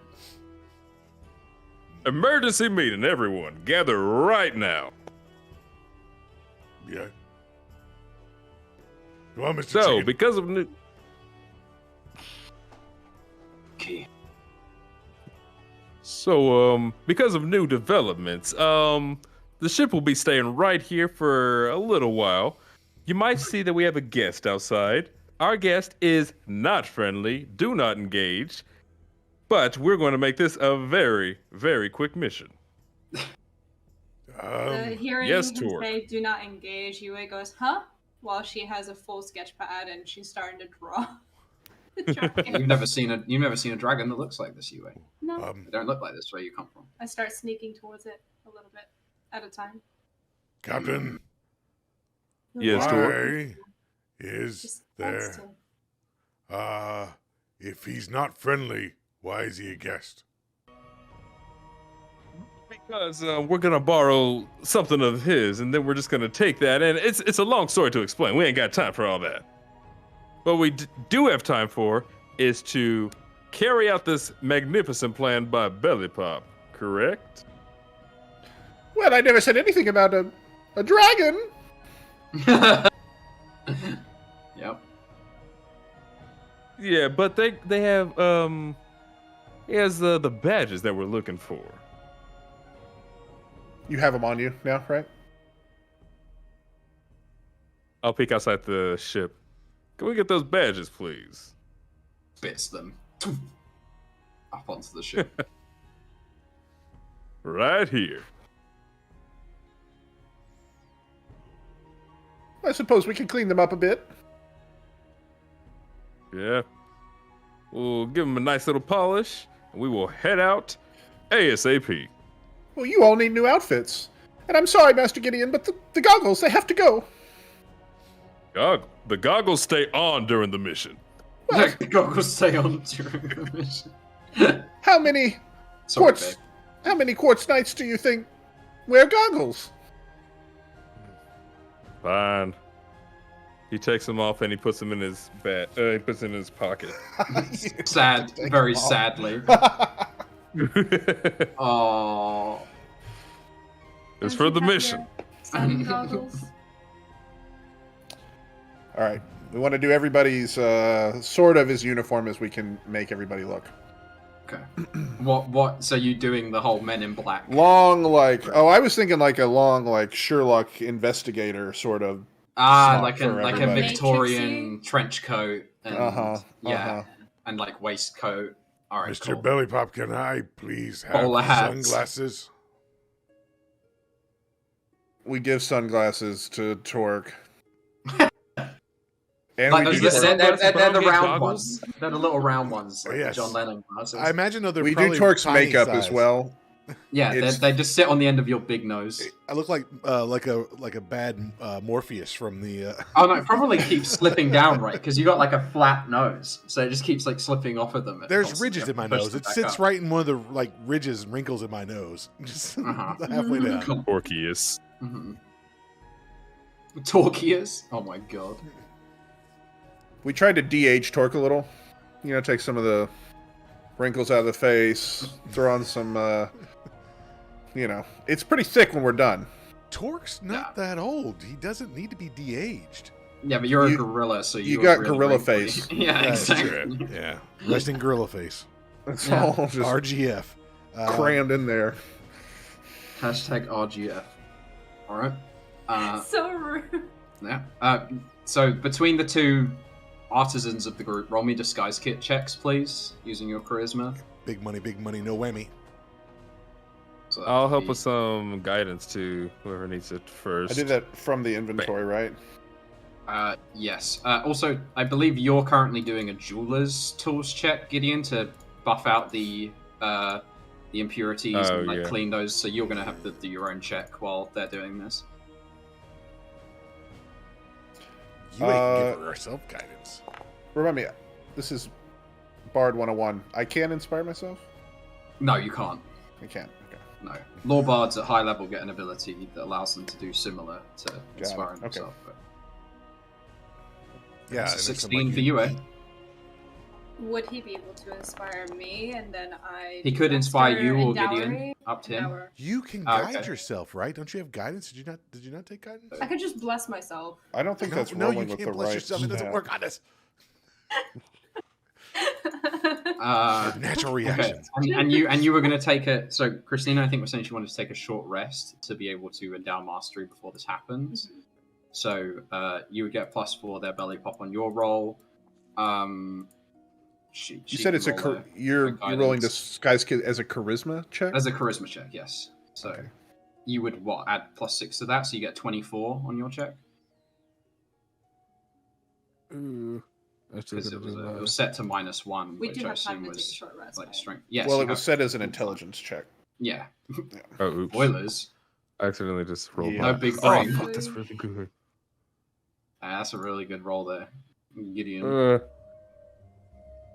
Because we're trying to add +3 to that, so it'd be 26, right? Okay. Look at that. She's concentrating on guidance. I would love to show this on the... But I have the pterodactyl in the middle of the screen. I should be showing this. Mm-hmm. Oh, the pterodactyl's still up? On the map on screen, the other map. Oh, the map screen. Gotcha. Okay, so gotcha. UA rolled a 18, belly pop rolled so 24, and then Gideon, you would add +3, so that's a 26 on the jewel. All of your disguises and jewelry work are immaculate. Everyone looks incredibly dapper and snazzy, all very uniform and professional. And Gideon, you managed to almost I don't know if you've ever seen how you can graft ferrous metals by using electrical charges to make them kind of sprout out in a way to lengthen them, but you use a similar kind of a magical electrical implement to graft more of the quartz out to stretch it from the points that it's been burnt away to replace it, so and it grows out more, and you buff it down again. You use a little little flame torch gizmo that you have. Melt it. Yeah. Okay. You know I do. Yeah, and you make perfect little emblems of the Crystal Knights, and you look like you're all raring to go. Now, we don't have a lot of time, so the sooner the better that we can get this plan in action. Well, Master Torque, just look big and tough, and is everyone armed? Can we keep our? Can we have our arms? Yeah, detectives carry weapons with them wherever they go. Okay, so you can. Torque has his cleaver and stuff tucked inside, so that you can't see. So he's trying to look as slim as he can. I'm gonna look tough. The corset for that, if you like. Really gives you the posture.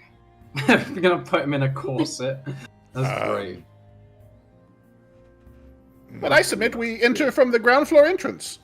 Make a whole hubbub with one of the front desk secretaries. Perhaps she'll spill the beans from the very beginning. Fair enough. You want to handle the talking? Well, I'm sure, Master Gideon, you're very well equipped yourself. I know a thing or two, but you seem to have a way with words a little better than I do. I mean, you're not look the outside. first to say as much. Do we have code names? Well, I don't know if we'll need villain names, but code names this time around. Have something in mind? Can I be Agent Gideon?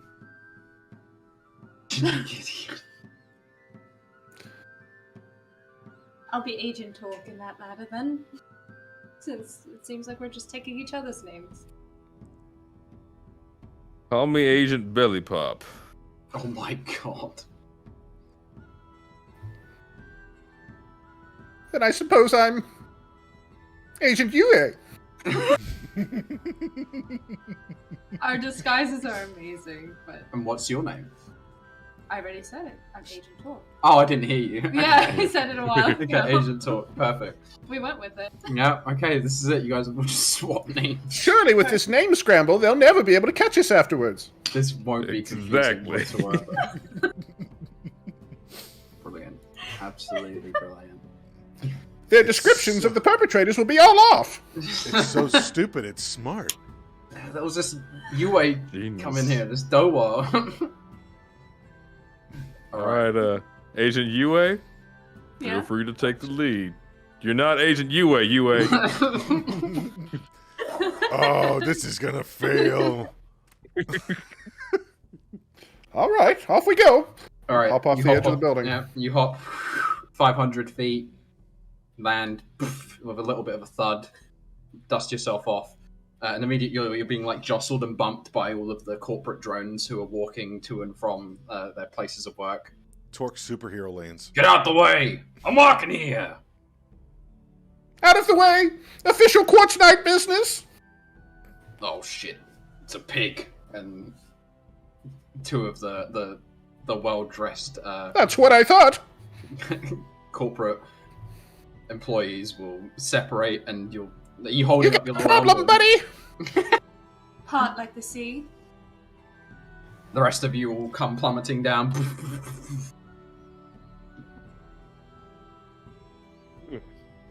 Could have gone Quick, better, but Hide your gold. They'll get you on the corporation taxes. Don't think I didn't hear that.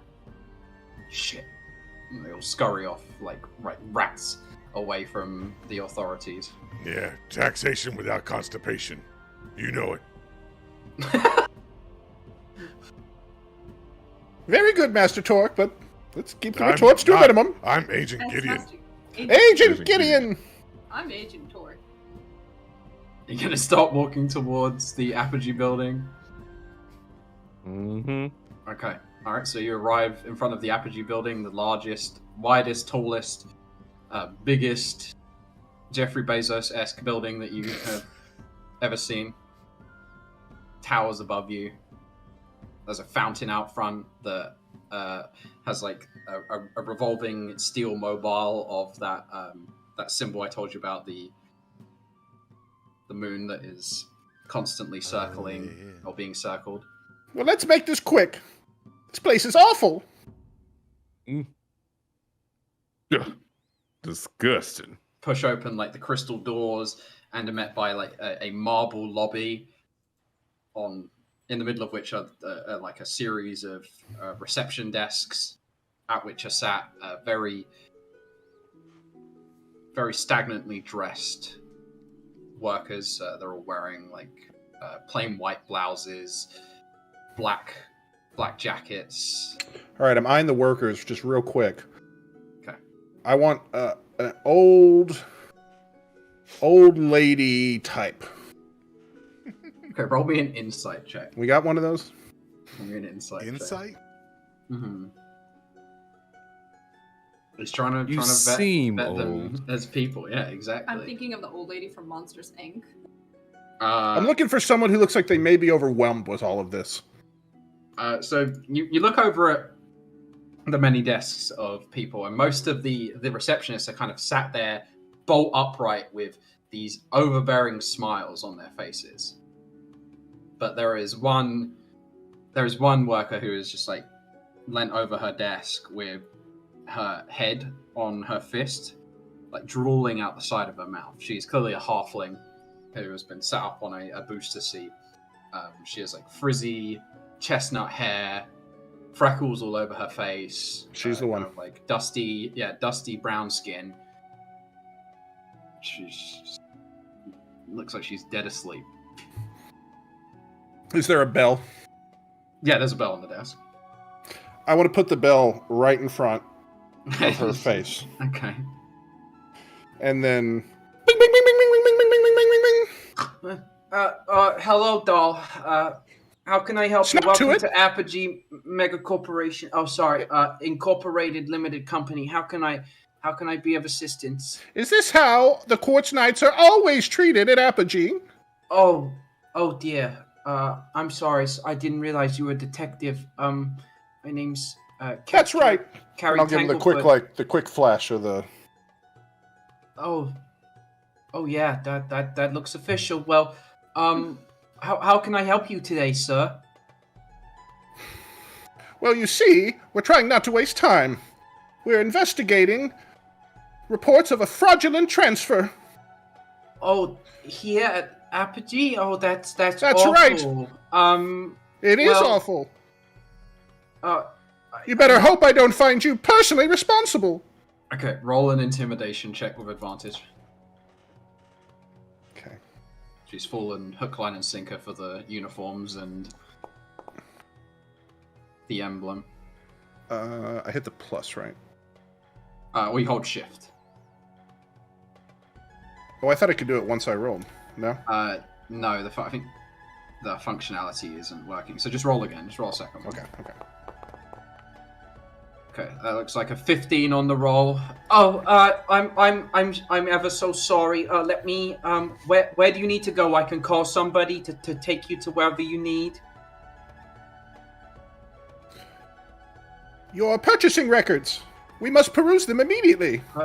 Unless you have access to information and can point us in the right direction from here.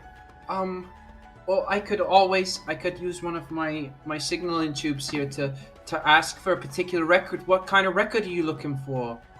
Well, it appears that the bankrupt cartel recently sold a ship that has somehow made its way to the ownership of Apogee. So the bankrupt cartel sold a ship or a Spelljammer to Apogee Incorporated Limited Company? Well, that's exactly what we're here to investigate.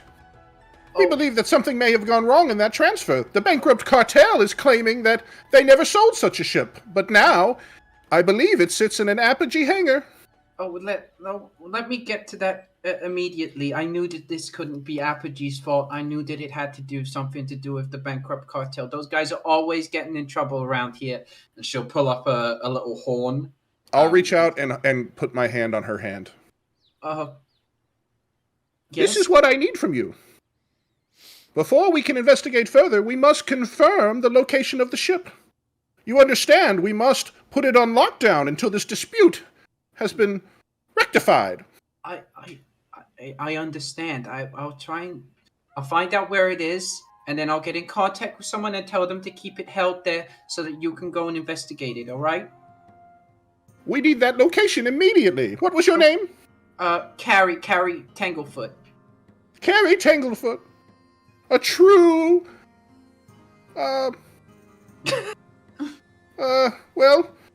truly dedicated to your work and to the people.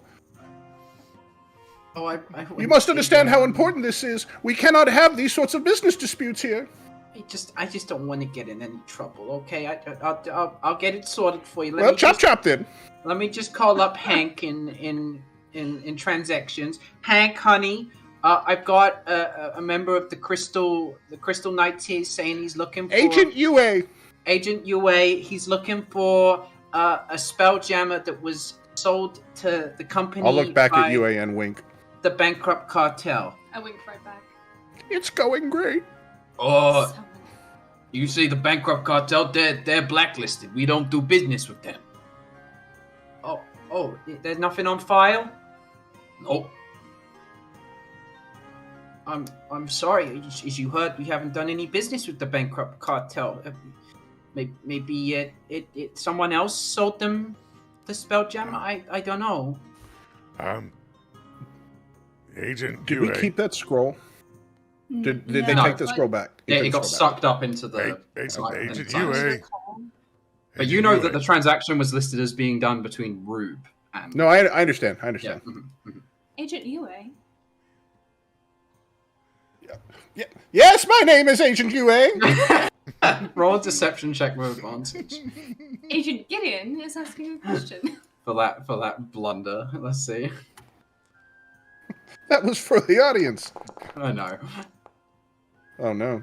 That looks like a 16 on the roll. Yeah, that's a success. That's okay. Didn't the giant head thing that grunted? Wasn't that who sold the Spelljammer? The middleman. Yes, Master Gideon.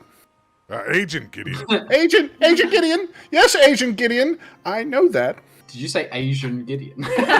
Agent Gideon. Don't make this worse. Don't make it harder. Higashi. All right, here we go. Don't make it harder. Not again. Not again. Giddy-san. Giddy-san. If anything, it's Asian UA. Danielson.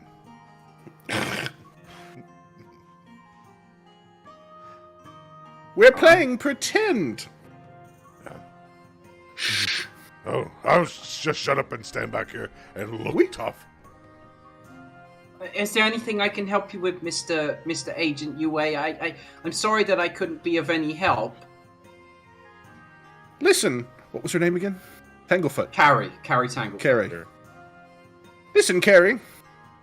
I don't want to have to get harsh with you, but someone is lying to you.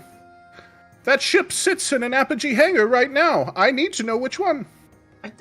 Do you have the ship number? If you force me to bring the full power of the Crystal Knights or Quartz Knights. The Crystal, right? It's the Quartz Knights. Yes, the Quartz Knights. Of the Crystal. Don't force me to bring the full power of the Quartz Knights down in here. We'll have every one of your cabinets open, all of your people not doing their work, but doing investigations for us. Is that what you want, Carrie? Oh, no, please don't. I'll lose my job. Oh, God, no. Yeah, I don't know what do you want me to do, Mr. Agent UA? You'll take us down to your purchasing records. Okay, let me just tell Hank that we're coming. We ain't got time for Hank. Okay. Very good. Follow me, everybody. The name's Agent Belly Pop. Hello, You're Mr. doing great.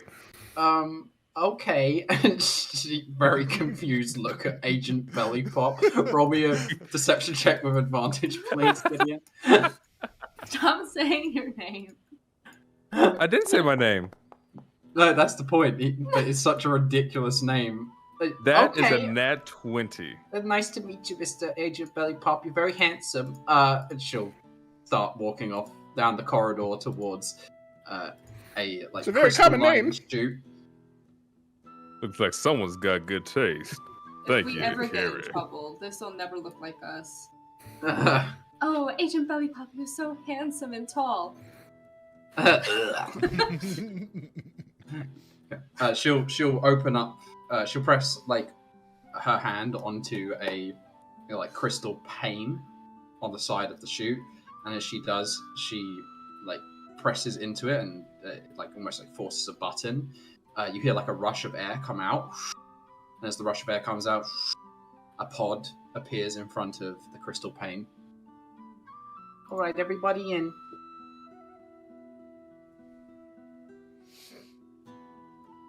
All right. Get into the pod. Okay. Thank you, Carrie. So, maybe later we can go out for dinner. Oh, well, that would be nice. Remember, Agent Belly Pop, what have I told you? Sorry, never mix business with pleasure. Sorry. Yes, Pooh Daddy, you can be Agent Pooh Daddy.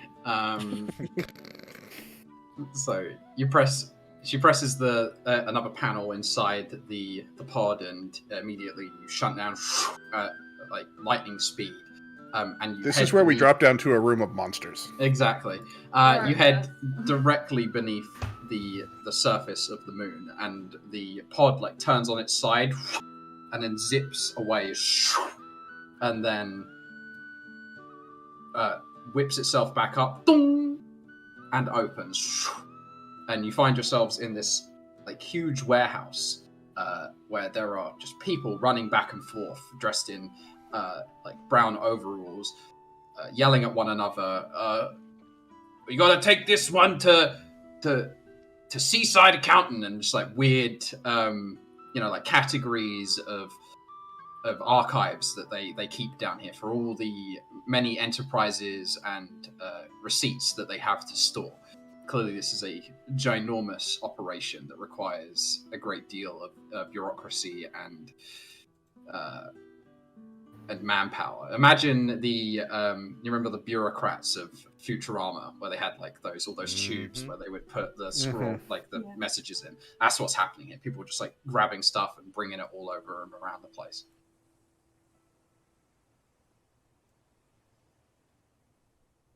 Looking for purchasing Rex. Do we see like an attendant right in front of us? Yeah, he looks at you guys. What are you talking about, wise guys? This is all purchasing. That was a test, and you passed. Good, you're not stupid. You see, if I had Hank here, I'd be able to ask him where we would start looking. I don't really know what I'm doing. We ain't got time for Hank. Okay, we don't have time for Hank. Anybody, could you please direct me and the kind detectives from the Quartz Knights to where the Spelljammer purchasing archives are? We need every record of every Spelljammer purchased in the past year. They all kind of look at each other. I mean, the whole back row is Spelljammer purchases. In the past year. Yeah, in the past year. You look at this wall, and there's just like thousands and thousands of entries on like 20 stacked high shelves. We'll take 10 of your most skilled technicians. Come with us. Oh God, Ryan's thrown up the Christina Derp image. Yeah, let me just connect real quick and fuck this. I'm gone. Bye. All right. I will never forgive you for this, Heather. The betrayal. I'm sorry. This is all Heather's fault. You should be sorry. You too, Ryan. Okay. Yeah. So you'll look around, and all the technicians, all the custodians. What? No, we can't spare the manpower. And then. Would you rather have the Quartz Knights up your ass? Oh God! They all immediately snap to and start sorting through the receipts. What are you looking for anyway? In a very roundabout way, Belly Pop knows the ship, right? He knows which one. Oh yeah. So, like, in a very roundabout way, I'll give a description of the ship. Mm-hmm. And there are notable features of the ship that, like, could be nothing else. Yeah. And we'll also, like, just arbitrarily make a couple things broad so that maybe some other records get pulled too. So that it's not exactly clear. Does that make sense? Right. Yeah, you're noting some key features, but also making it general enough. So basically, you say that it's a train, right? Once we're away from Callaway, is she going to let us go and, like, do this? Or is she going to stick with us? No, she's with you. She's here unless you tell her to go away. Let's also ask him to look for anything involving this Rube, who is an accessory to the... Okay. Alright. So you're going to stand away for a little bit and let them look around the archives? We don't have all day, gentlemen! Okay, so they start frantically searching because they're terrified of having the Crystal Knights up their asses. Sorry, the Quartz Knights up their asses. What? You want quartz up your ass. Yeah. We've tried that. Sharp edges. Hey, you gotta charge them crystals. They start, like, pierce, like, you know... Is that what Gideon's room is like? He's like a crystal guy. We just don't know. What do you think? He's a crystal boy. I mean, technically you are. He has an online Etsy store to sell it to. So you start preening through all of these records, and someone finds a record that is marked, like, with Rube's signature. I got it! And he'll hold it over his head. This is the only entry of Rube doing business with the company. Well, what give you it doing here. standing over here? Yeah. Okay, he'll run over. Tell him, Agent UA. And he'll pop it open. And he'll Very hand good, you the Agent. scroll. Wait, Torque? Belly pop. No. Belly Pop! Belly pop. Roll another deception check. Quit making us... Damn it, Rob. You did it yourself. This was your idea. This is entirely your idea. Next time we're going to be Agent Lollipop. You Agent still have Twerk, advantage because Agent Hey. Oh, okay. You know what I mean? because you're disguised. Yeah, Agent UA.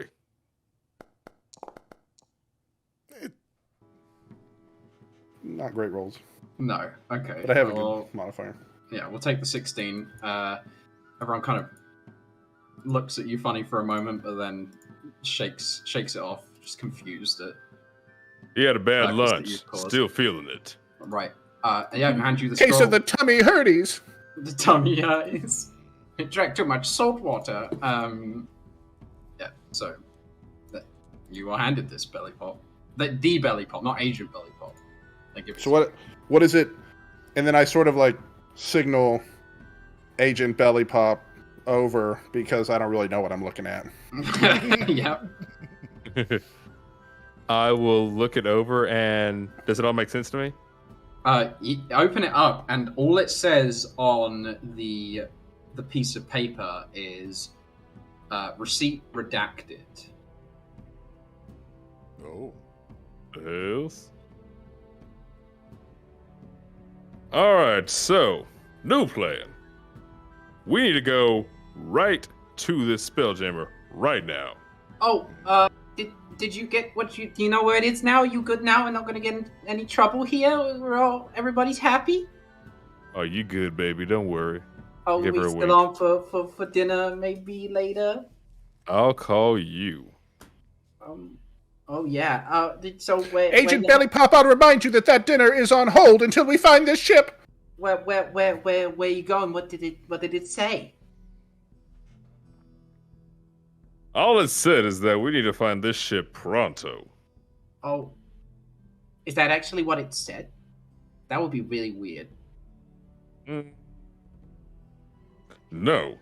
I'm sorry, we can't share the details of an investigation.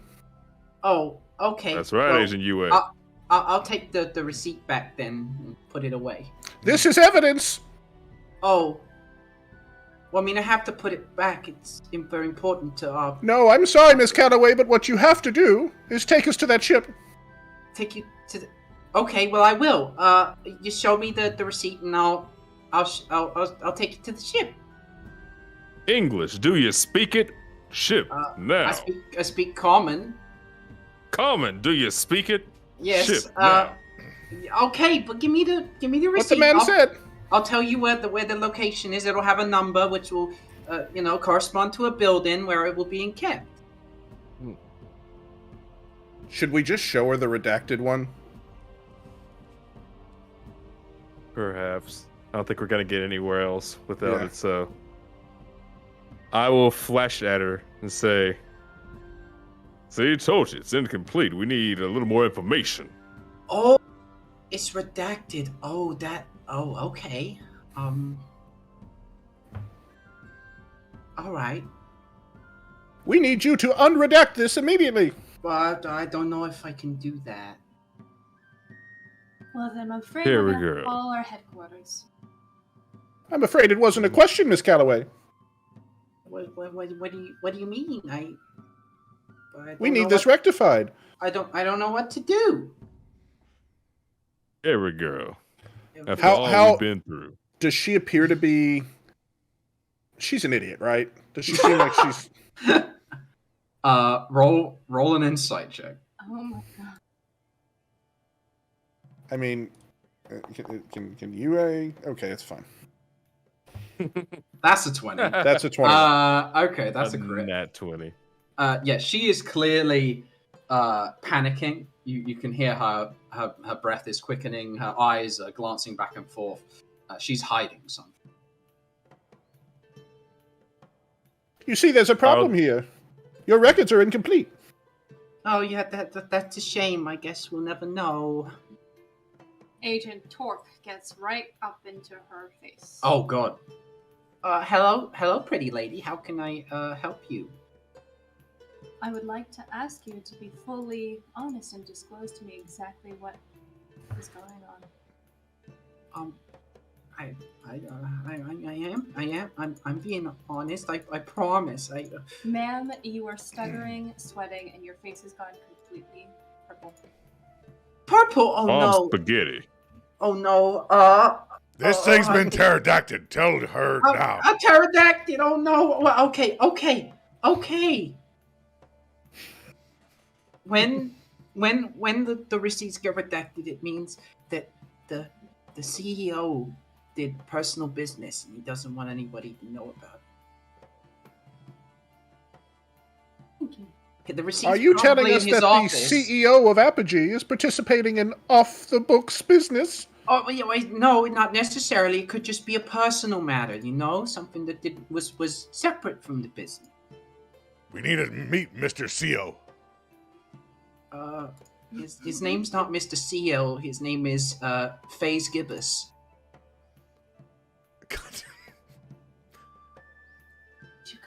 FaZe Gibbous.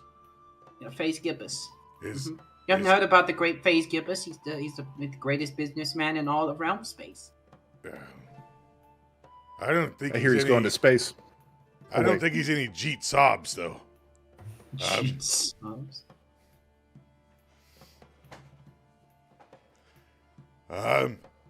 Well, let's go see the CO. Well, he's not here currently. Okay, he's I believe he's away on business. Do you know where he keeps all of his personal buys? Well, I assume he keeps them in his office. Take us. Which is where you're taking us now. No, Correct, where Miss does he Galloway? live? Oh, I don't know where he lives. That's a there lie. has to be a record somewhere. No, it's not honest. There's confidential information. Nobody here, no one at my station at the company knows where he lives. Which station would? Eric? I don't know. Are you lying to my girl? I don't even know who's on the board of the company. I only know the name of the CEO. I've never even seen him. Eric, girl. She seems like she's lying. You can. It's up to you. You can roll an insight check, see if you can gain any other information about. Can I help her? Her? You can roll your own. Okay, then. She got a 26. That's a 26 total. My eyes are too. She has gone incredibly sassy and self-assured, and is like snapping her fingers at you every time she speaks. Oh no, she didn't. I don't know nothing. Before she's been nervous and flappy and terrified. Now she's speaking with confidence. It's okay, y'all. Let Agent Belly Pop handle this. And I'll walk up to her and be like, Carrie girl. Oh, yes, Agent Belly Pop. Yeah. I'll have my finger tracing down her hair and down her side. Be like, now we might need to go to the CEO's office, but we can't do this without you, girl. Oh, okay. How about you do old Belly a favor, huh? You are gonna take me out for dinner, right? Of course. Oh, Belly okay. Pop's gonna take you anywhere you want to go, girl. I'll take you to his office. I've never been in there. It's so naughty. Oh, we got a bad girl over here. Only if you want me to be. I want you to take us to the office. Yes, Agent Belly Pop, right away, sir. And she'll visibly strut, shaking her hips from side to side, and bending her Does she have hips? Oh, she is thick with the 2 capital C's. She thick? She's she thick? She's thick as a Is she bowl of thick though? oatmeal. Yeah, I mean she's about 3.5 feet tall and a 1.5 feet wide. So yeah, she's about as thick as it gets. You got so close to her. Is she thick? He just got it. So good. At least we know Justin's type now. Oh, yes, Mary Thickness. This is what I was talking about when I said I used to eat bowls of oatmeal every morning. Alright, yeah, so she's going to take you back into the elevator, and she does. She presses a button, and the pod zips laterally and then up. And next session, we will start on the executive's floor. Still watching her strut. We'll start with that. Yeah, we are. You did it. You managed to lie and bully your way into the CEO of Apogee's personal office. I don't think it's FaZe bully. Gibbous, I think we had to as they flirt. call him. One of us had to flirt. Yeah. We're playing our specialties. This is D&D. This is it. It's going to be sad when we have to kill this girl. Oh, no. Oh, no. What do you think? She's just a corporate drone. Oh, no. Alright, everyone. That was a fantastic session. We despite James's absence, despite technical issues, despite other issues we had previously before the session to get this one live, I'm glad that we did it, and I hope everybody had as good a time as I did. Remember to follow, comment whether you want to be involved in the draw to participate in the Realm Space, the Praetrix Reloaded one-shots that will be coming up in the next 2 weeks. And please hit us up with anything you might need, any other podcast recommendations, any other content you'd like to see. Keep your eyes open for more projects. We will see you all next week. Good night, everyone. Good night. Good night. Good night, everyone. Have a good one.